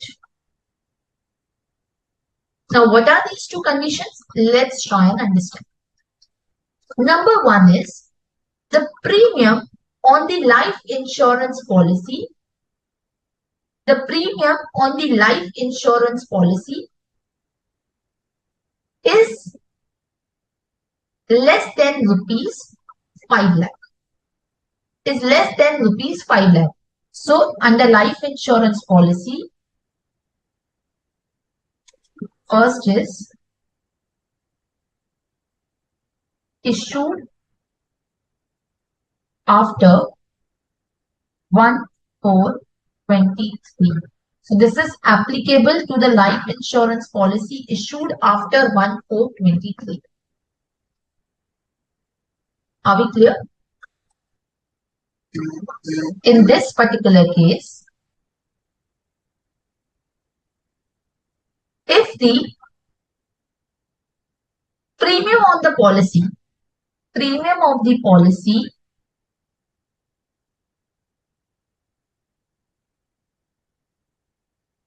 whether it is greater than 10%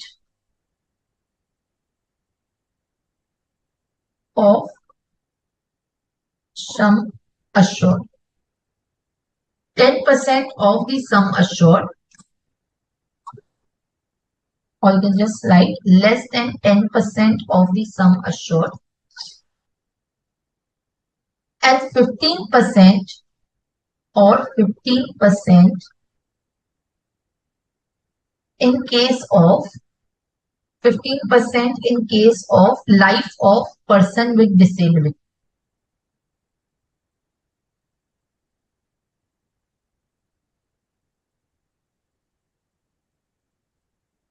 So 15% of sum assured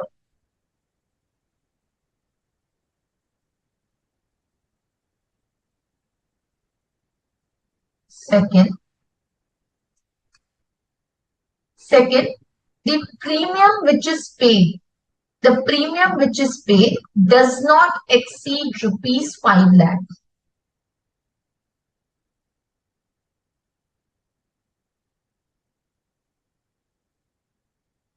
Then in that case, if the answer to this is yes, then if both the conditions are satisfied, sum received exempt under section 10(10)(b). And if my answer is no, then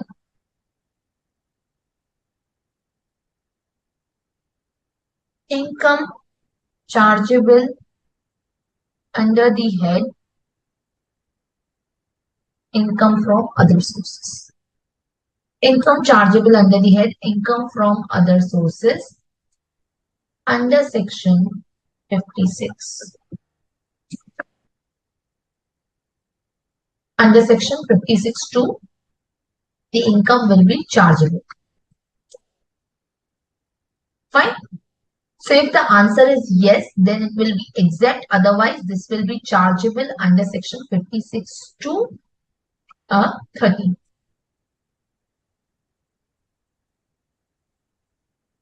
Fine. Now, if the policy is issued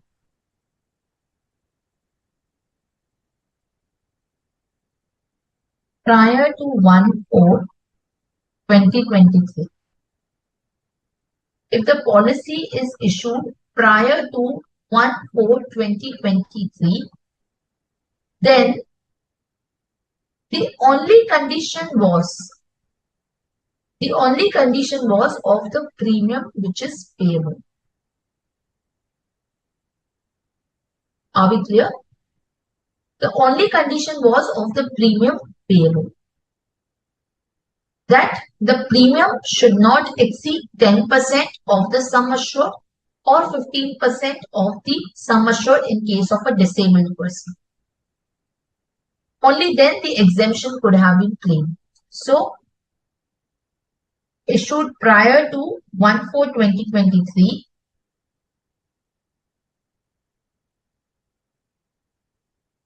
only condition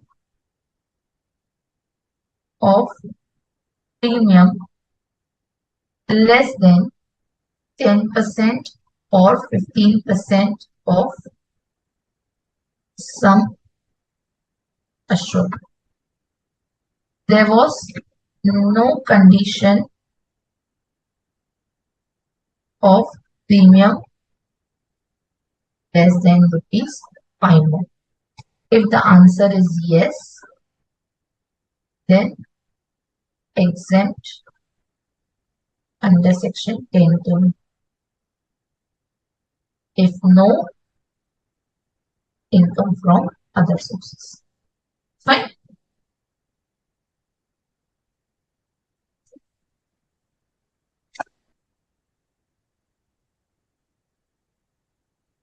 Okay. Now this is about sum received under life insurance policy. Now even in this regard, one point which you should note, that this will not be applicable on the death of person. So if a person dies, then this condition will not be applicable. Of 10% or 15%, the premium should be less than the 10 or 15% of the sum assured. Are we clear? So nothing will apply on the death of the person. And even in these conditions of 5 lakh. Even this condition of 5 lakh will not be applicable on the death of person. So on death of person, you can write it over here, is exempt. So sum received on death of person is exempt irrespective of any limits on payment. Fine. The next one is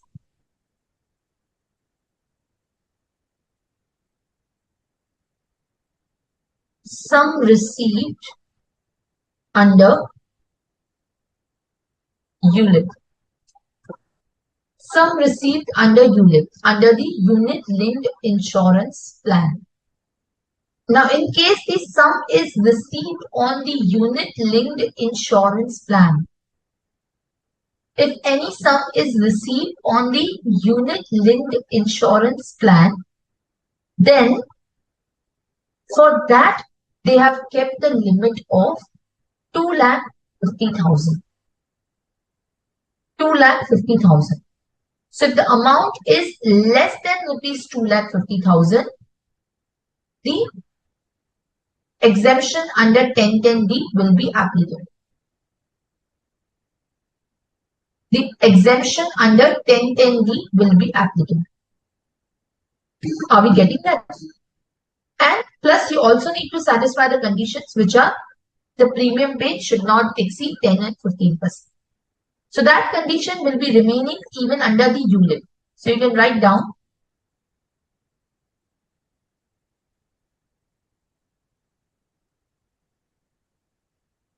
issued after 1st February 21.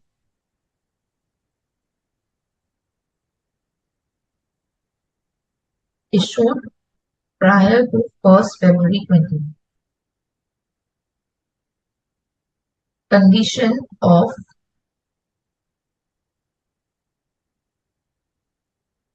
premium paid less than 10% or 15% of sum assured, plus only in this case the second condition is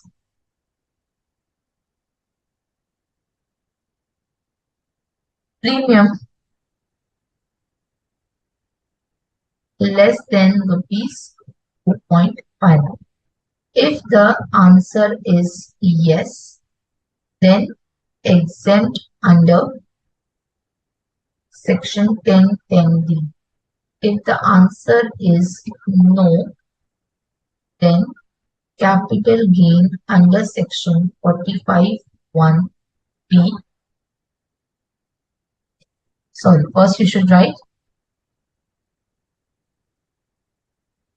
capital asset under section 214 and capital gain under section 45(1). Are we clear? Are we clear? And in case for the 1st February 21, if it is issued prior, this was exempt if the condition of premium is met. And if this condition is not met, it used to be taxed as income from other sources. Earlier, it never used to be taxed as capital gain. It is only when this amendment was carried out in 2021, this was made as a capital asset. Then the third one is the sum received under Keyman insurance policy. Any sum received on the Keyman insurance policy, which is there, will not be exempt. Any sum which is received under Keyman insurance policy will never be exempt. So just write it over here.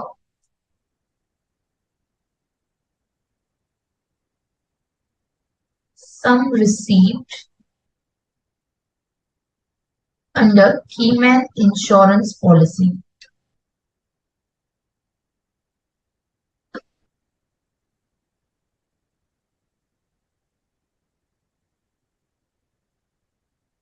this is always taxable for employee if received by employee under section 17(3), if received by professional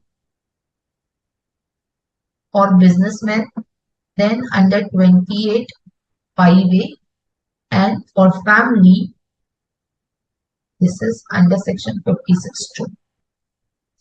Yes, that they also we discussed the scheme and insurance policy.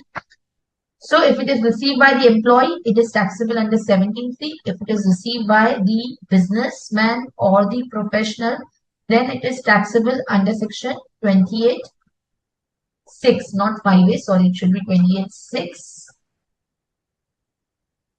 And for the other, it should be under 56(2).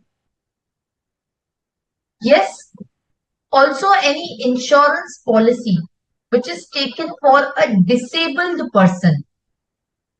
If it is taken for a disabled person, that also will not be exempt under 1010D. Are we clear? So, insurance policy for disabled.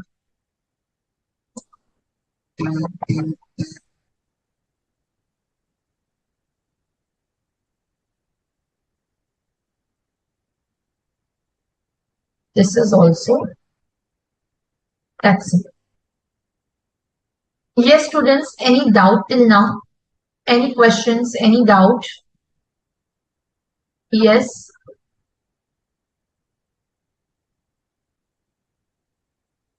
Yes or no? Any question?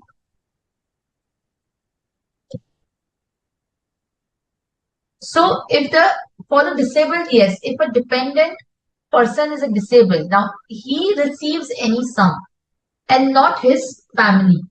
Okay, if he receives any sum, if the dependent predecesses the individual or the member of HUF, then the amount which is received by that dependent is basically going to be taxed as the income from other sources. Okay, so if the dependent, who is a person with a disability, predecesses the individual who has taken the policy, then in that particular case, the sum will be taxable. Are we clear? Fine. Yes. Now under 56 to 13, income from other sources. We have seen the ULIP. For ULIP, if you remember, it was A minus B, which is amount received minus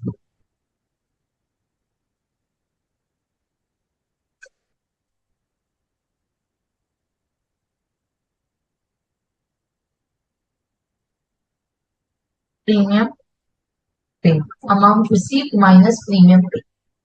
That was taxable under ULIP. Similarly, even for the life insurance policy, the amount which is chargeable to tax under 56 to 13 is a similar amount. So 56 to 13 says that the sum which will be chargeable under this particular section is again A minus B. It's exactly the same, which is the amount of the proceeds received from the policy minus the amount of premium which is paid. So that will be chargeable to tax under income from other sources.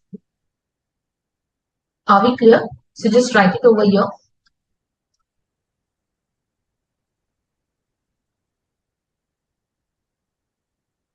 Even for the life insurance policy, this is going to be A minus B. Okay. So it is exactly the same treatment, only that for the life insurance policy, you have it over here under income from other source, and under ULIP, you have it under capital. Are we clear? Clear? So just write it over here, A minus B.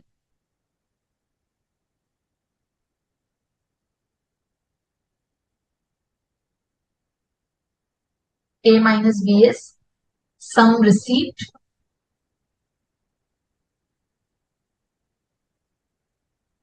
minus premium. Clear?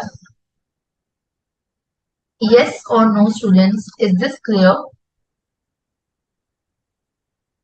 Yes or no? Okay. Then one more last point here before we move to the examples. Any sum received under a term insurance policy. Now, what is a term insurance policy? Term insurance policy is where the life insurance policy is not paid to a person who has taken the policy, but will only be paid to his nominee in case he dies. And if he doesn't die and the policy matures, then no one will be paid. So that is basically the term insurance. So it says that this provision says that the term insurance policy will continue to remain exempt under 1010B irrespective of the amount of premium paid for such policy. Okay, so just write down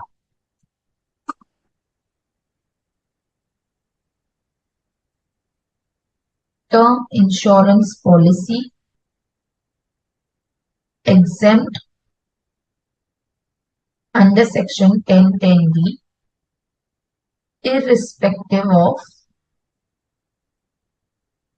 premium. This will also not be considered for calculating threshold of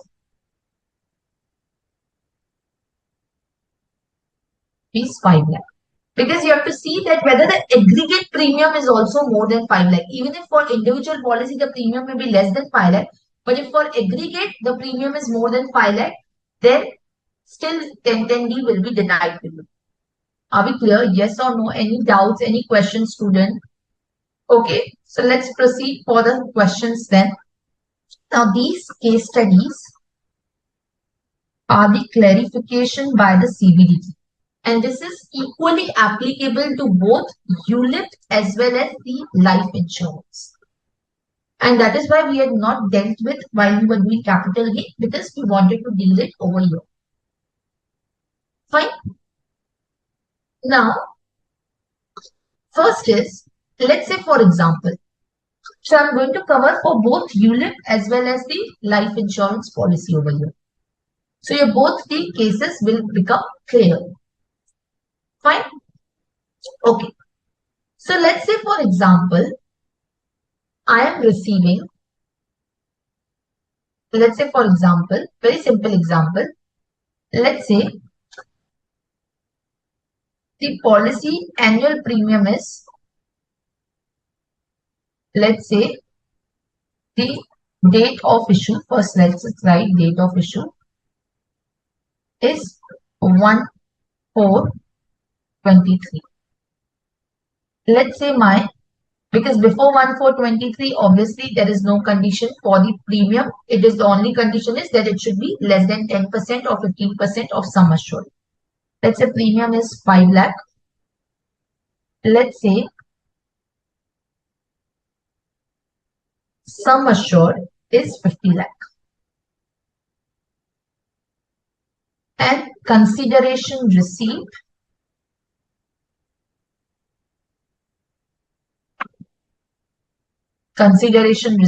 as on 1/11/33 is 52 lakhs. Now, what will be the situation over here? Will it be exempt? Will it be taxable? Yes, students, faster. Will it be taxable or will it be exempt? Imagine in the first scenario, this is ULIP, and in the second scenario, let's say this is LIC.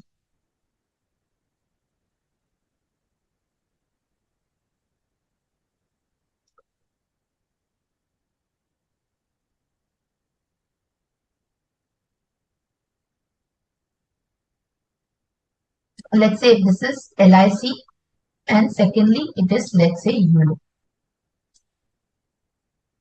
Yes, faster students. Give me fast answers.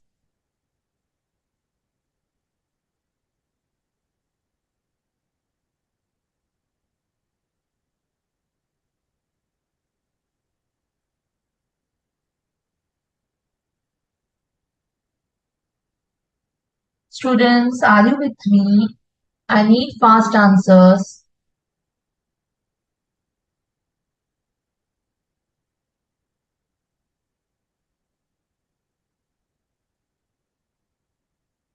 Yes.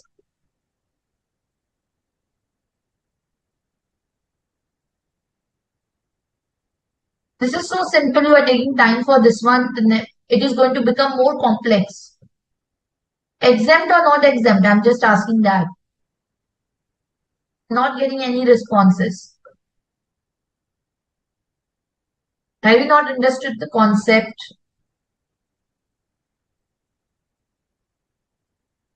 Students fast. Yes, Vanshika. So 10% of 50 lakh is 5 lakh. You are right. So in the case of the life insurance policy, this does not exceed 10% of the sum assured. Neither the premium exceeds rupees 5 lakh. For life insurance policy, this will be exempt under section 1010D. For life insurance policy, this will be exempt under section 1010D. For the ULIP,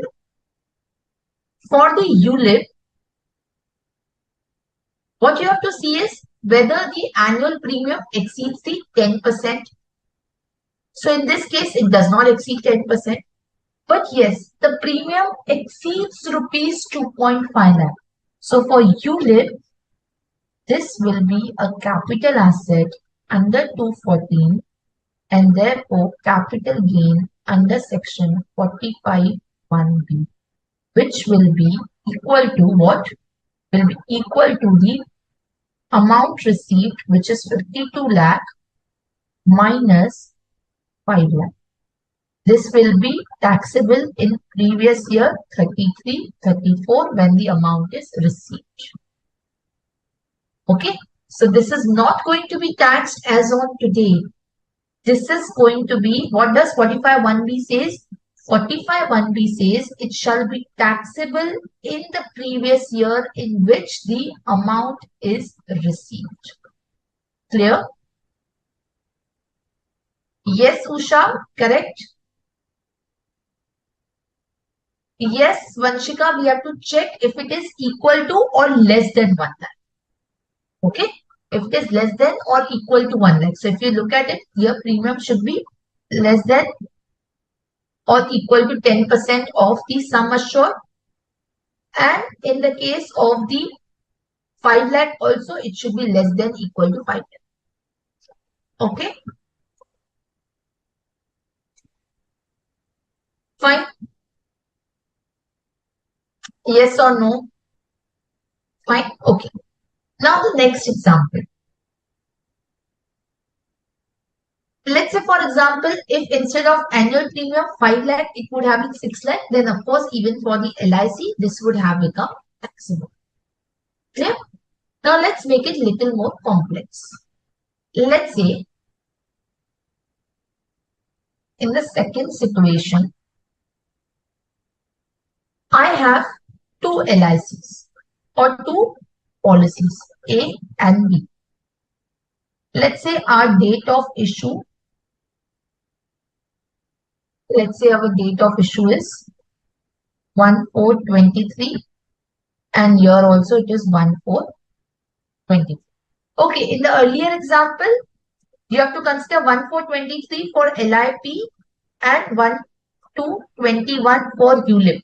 Otherwise, you will think when you will revise that why, ma'am, we have considered even for 1/4/23, why we have considered the date 1/4/23. For ULIP, it is from 1/2/21.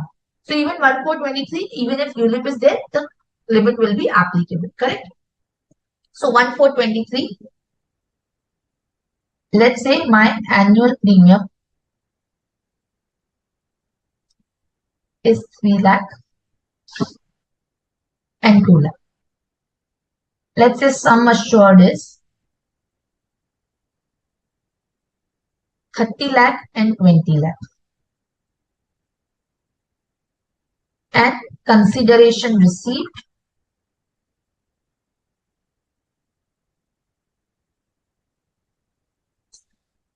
and consideration received, or let's make it 1 second. Let me just make it this 4.5 lakh and 5.5 lakh. Sum assured is 45 lakh and 55 lakh. Let's change it.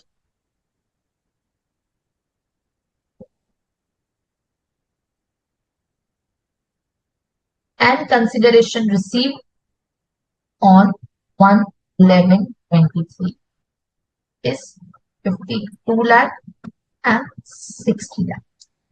Yes.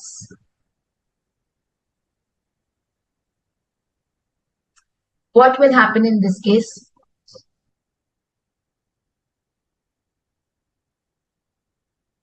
Yes, students.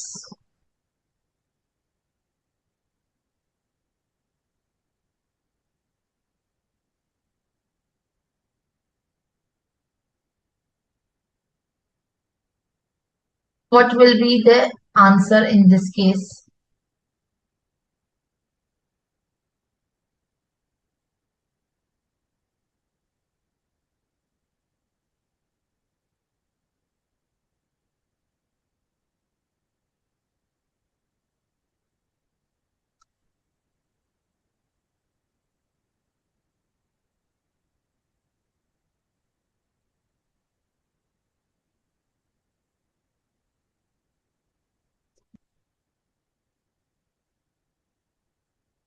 What if it's an LIC and then what if it's a ULIP?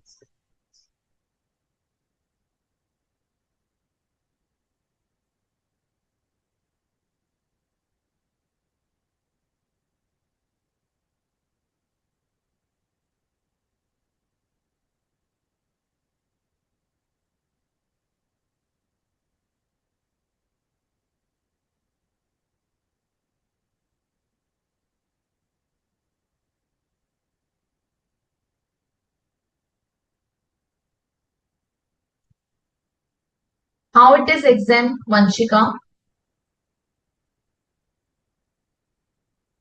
How this will be exempt, Vanshika?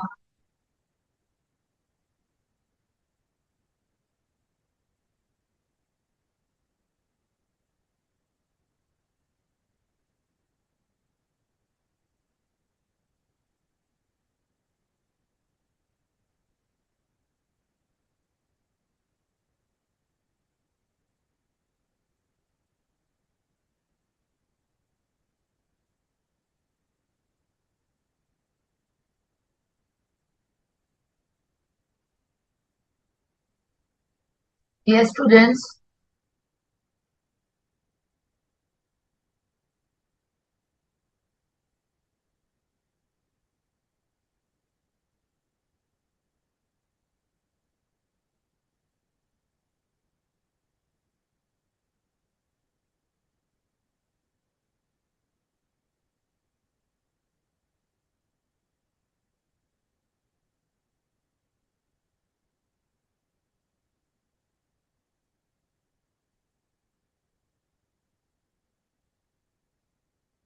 Yes, faster.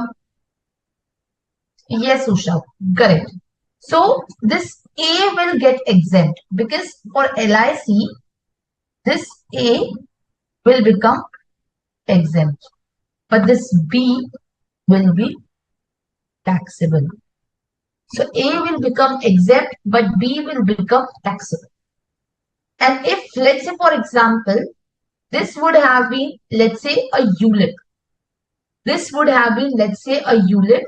Then in that particular case, again, the similar logic would have been applicable. If, let's say, for example, in the case of ULIP, this we can just shift it and let's say this we make it for ULIP. Let's say instead of 4.5 lakh, we make it 1.5 lakh. And this we make it, let's say, for ULIP as 3 lakh. So even in the case of ULIP, this would have remained exempt A and B would have become taxable under 1010. Okay, so this A will become exempt and B will become taxable. Third scenario.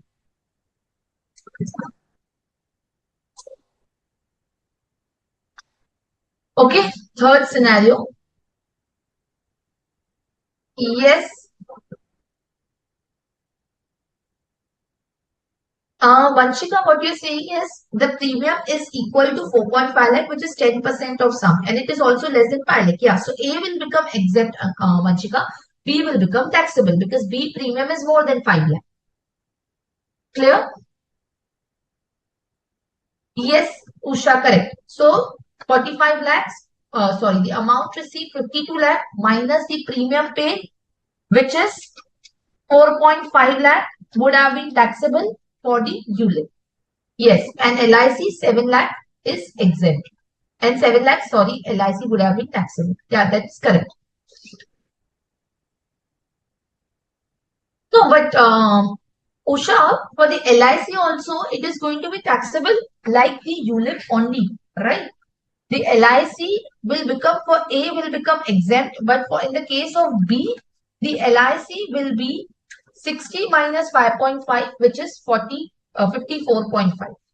The LIC for B is going to be taxable, Usha. Yeah, you're correct. ULIP also it is taxable. LIC also it is taxable. ULIP is taxable. LIC is also taxable. Because if you look at it, the annual premium exceeds rupees 5 lakh for B, Usha. So for B, LIC will not remain exempt. It will remain taxable. Okay. So next one, let's say for example, now there are more policies. X, A, B, and C. Let's say my date of issue. Let's say my date of issue is 1/4/2023, 1/4/2024, 1/4/2024, and 1/4/24. Fine. Let's say my annual premium. Let's say my annual premium is 4.5 lakhs, 1 lakh, 1.5 lakh, and 6 lakh. Let's say my sum assured is,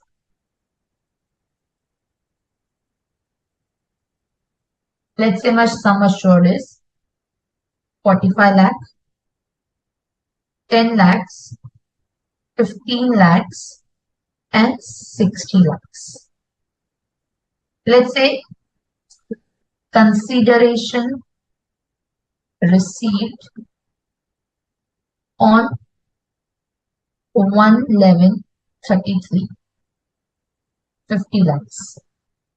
And then in the next year, consideration is received for the balance policy on 1/11/34, which is 12 lakh, 18 lakhs, and 70 lakhs. So what will happen in the case of LIC? See, ULIP, any which ways, it may become taxable because we have a 2.5 lakh limit. So first let's talk about LIC and then we'll discuss about ULIP also in this case. So what will be the implication on LIC? Let's first just talk about LIC.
Yes, correct. Manshika. Yes, Mohammed. What about others?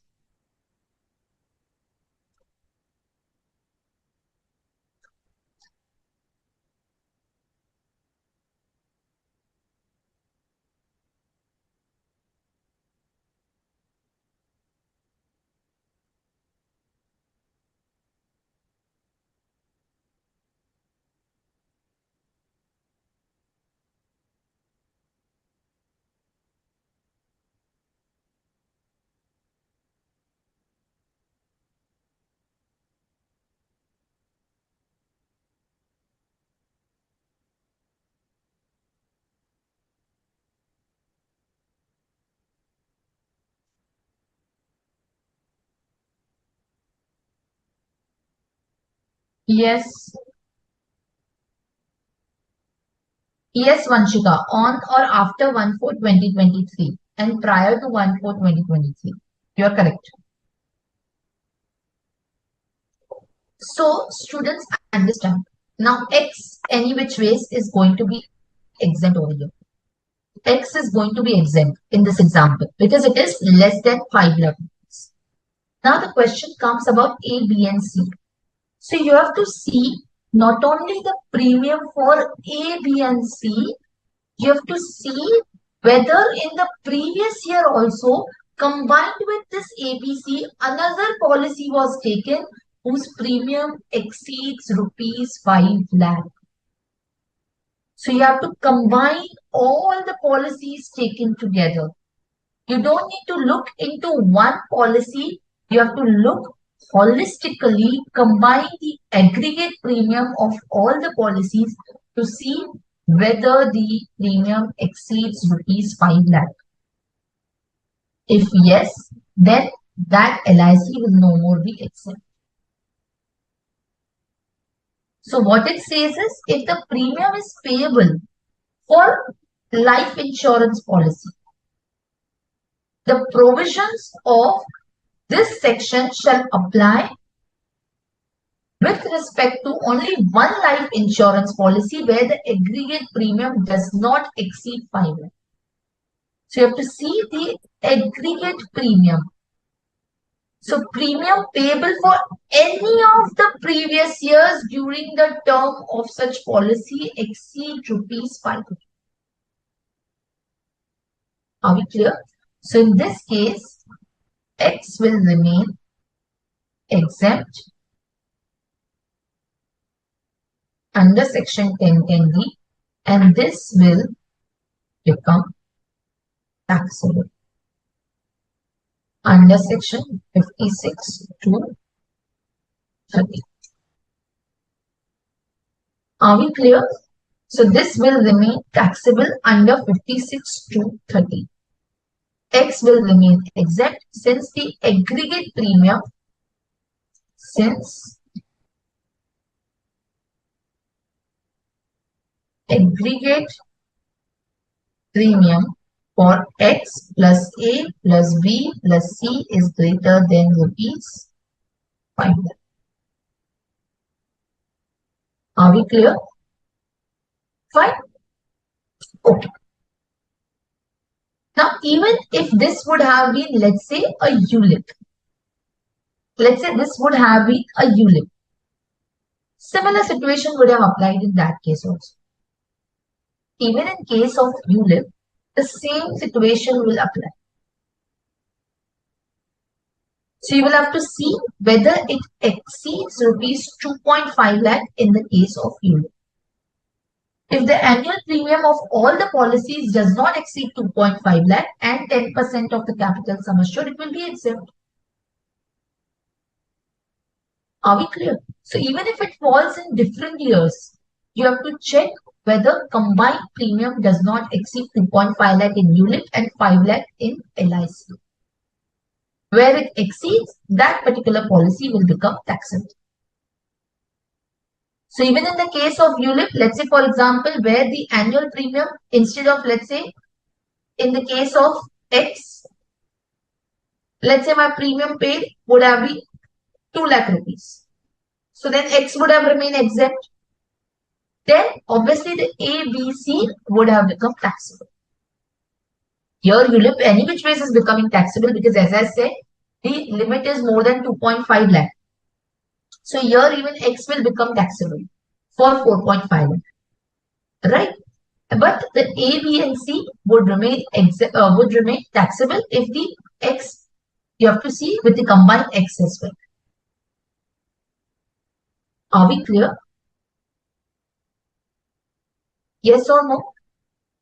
Okay, let's do one more example. This is example number 4.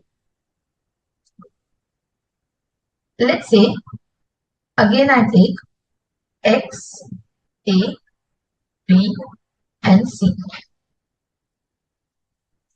X, A, B, and C.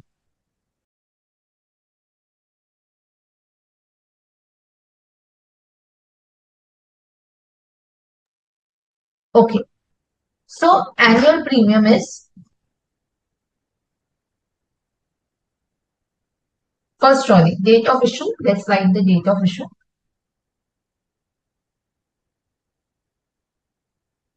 Is 1/4/23, 1/4/24, 1/4/24, and 1/4/24. Let's say annual premium is 2.5 lakh, 2 lakhs,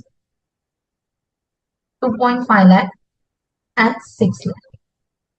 Let's say my sum assured is 25 lakhs, 20 lakhs. So sum assured any which ways the premium is less than 10% of sum assured. So that condition is fulfilled. 61. Now consideration received on 1st November 33, 30 lakh. On 1st November 34, it is 24 lakh, 38 lakh, and 70. Now what will happen, students? Now this is little trickier.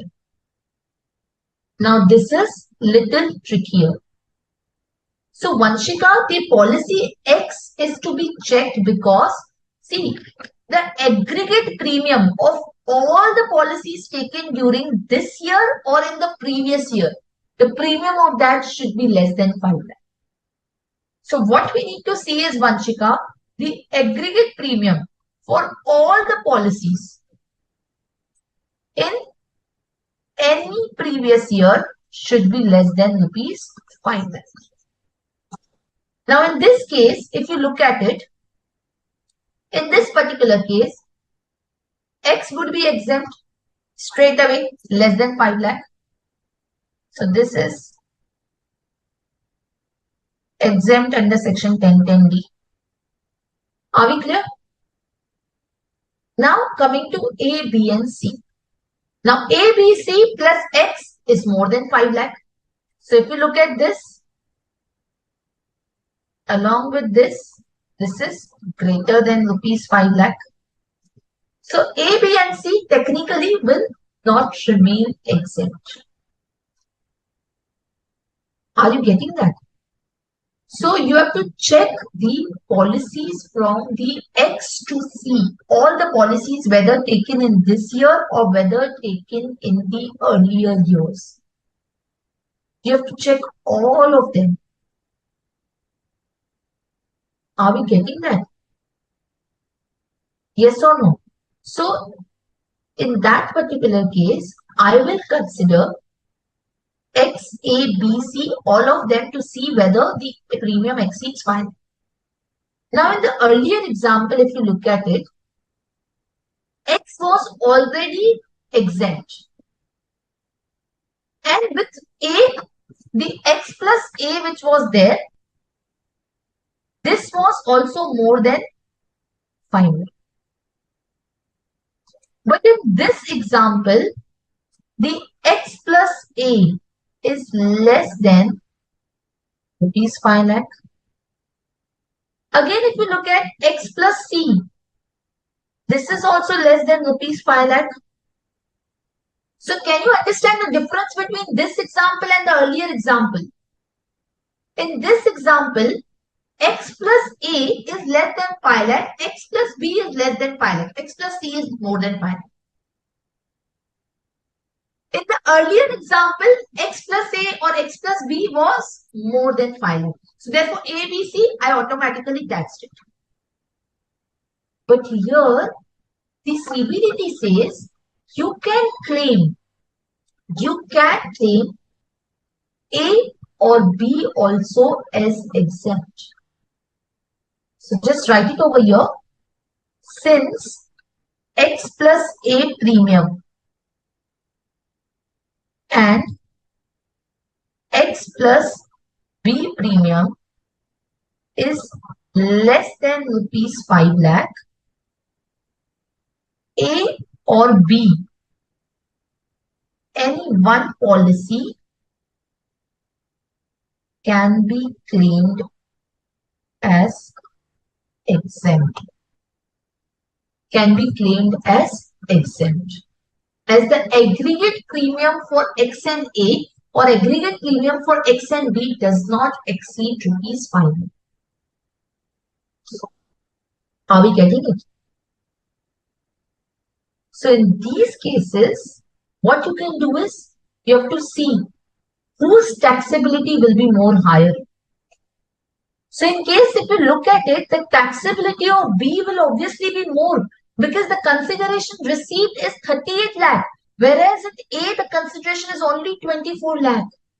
So obviously the taxability in B will be higher. So it is better if I claim X and B and not X and A. Are we getting it? Since consideration of B is greater than consideration of A, it is better to claim B as exempt. So therefore, A and C will be taxable. So taxability will be same. The sum received minus the premium paid. Are we clear, students? Did you understand this point? Because this is very, very, very important. Are you getting that? Yes or no? Yes, students? Yes or no?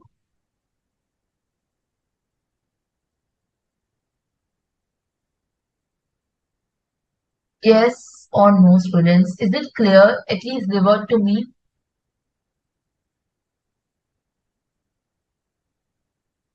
Are we clear?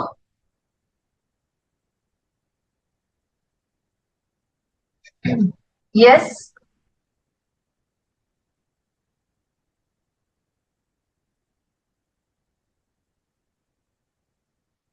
Okay. So even in the case of ULIP, this is going to be the case. All of you reply to me, are you clear or not with this? Because this is going to be, this could be expected question in the examination. Are we clear? Yes. So you have to claim any one, you can claim it as exempt along with X. Whosoever premium will be higher, consideration will be higher, you can claim that as exempt. Yes, students, please revert to me whether you are clear with this or not. Yes. Okay, fine. Now, last one example, and then we will just close this. Okay, so just write down. Now, this is a merger of ULIP plus LIP. So, there are two ULIPs, X and Y. These are my ULIP. And there are three LIC, A, B, and C. Date of issue, 1/4/21, 1/4/23, 1/4/23, 1/4/23, and 1,423. Premium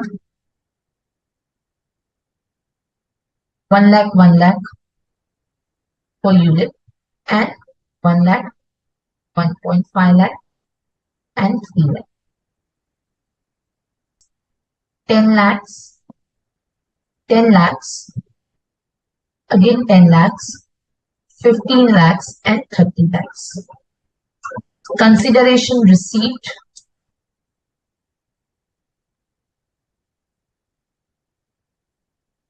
on 1,733 is 6 lakh and under A 6 lakh. And balance consideration on 1,1130, which is 12 lakh, 18 lakhs and 30 lakhs.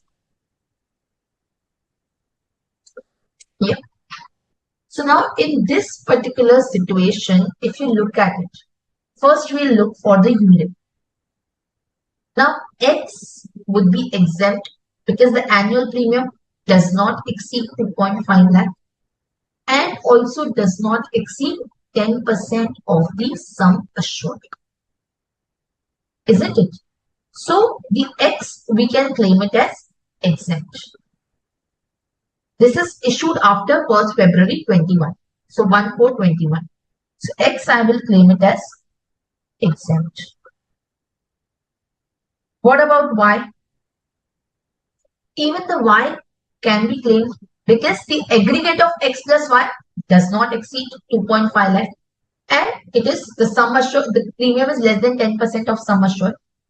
So X plus Y less than rupees 2.5 lakh. So even this is exempt.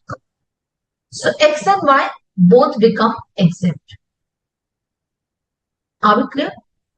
Now coming to A, B and C. Now A, B and C are my LIPs.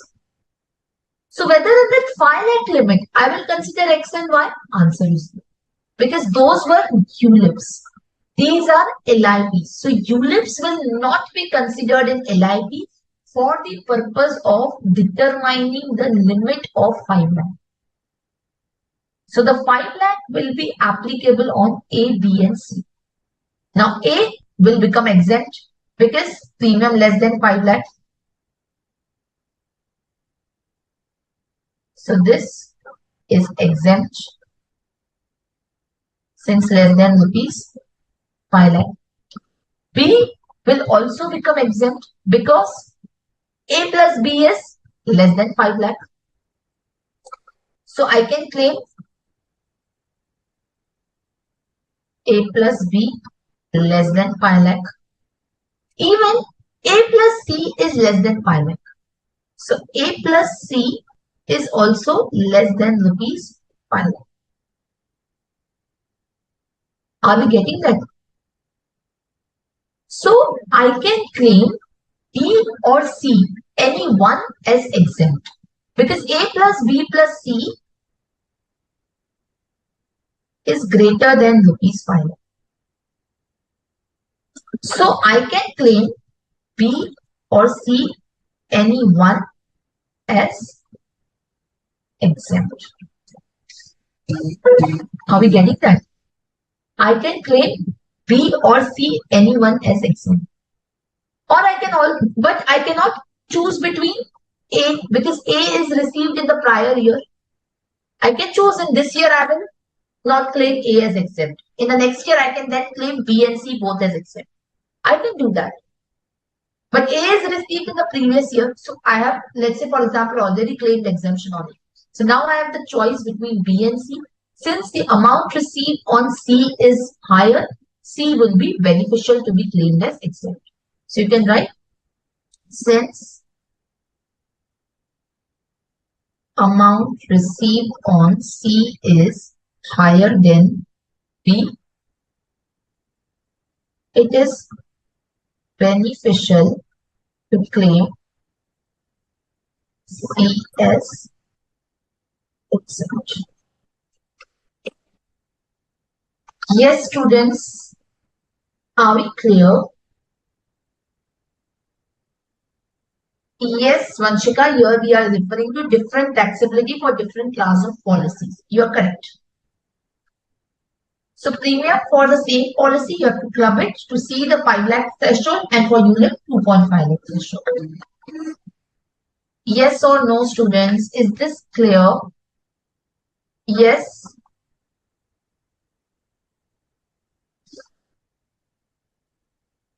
Yes, students. Before we close the session, I need answers of all of you. Are you clear? Because this is going to be the last lecture of the heads of income. Now you have another lecture with different professor now. And I will join you back after 22nd for the assessment of various entities. So if you have any question, we can clear it now, or of course you can discuss once we start with the assessment of various entities. All of you, yes or no? Are we clear? Any question, anything you want me to repeat? I am freely available. So please let me know if you have any concerns. Thank you, Vanshika. Yes. All the students, yes or no?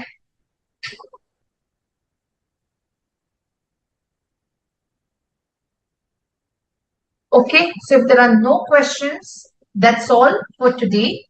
And see you after 22nd. On 22nd, I think we have a session. So see you on that session and wishing you a very happy Diwali. And please revise all the heads of income that we have done so far.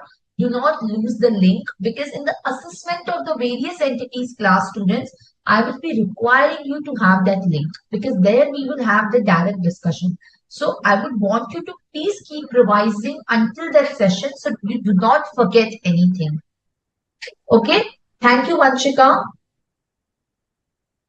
Okay. So thank you so much. See you in the next class on 22nd. We can close the session.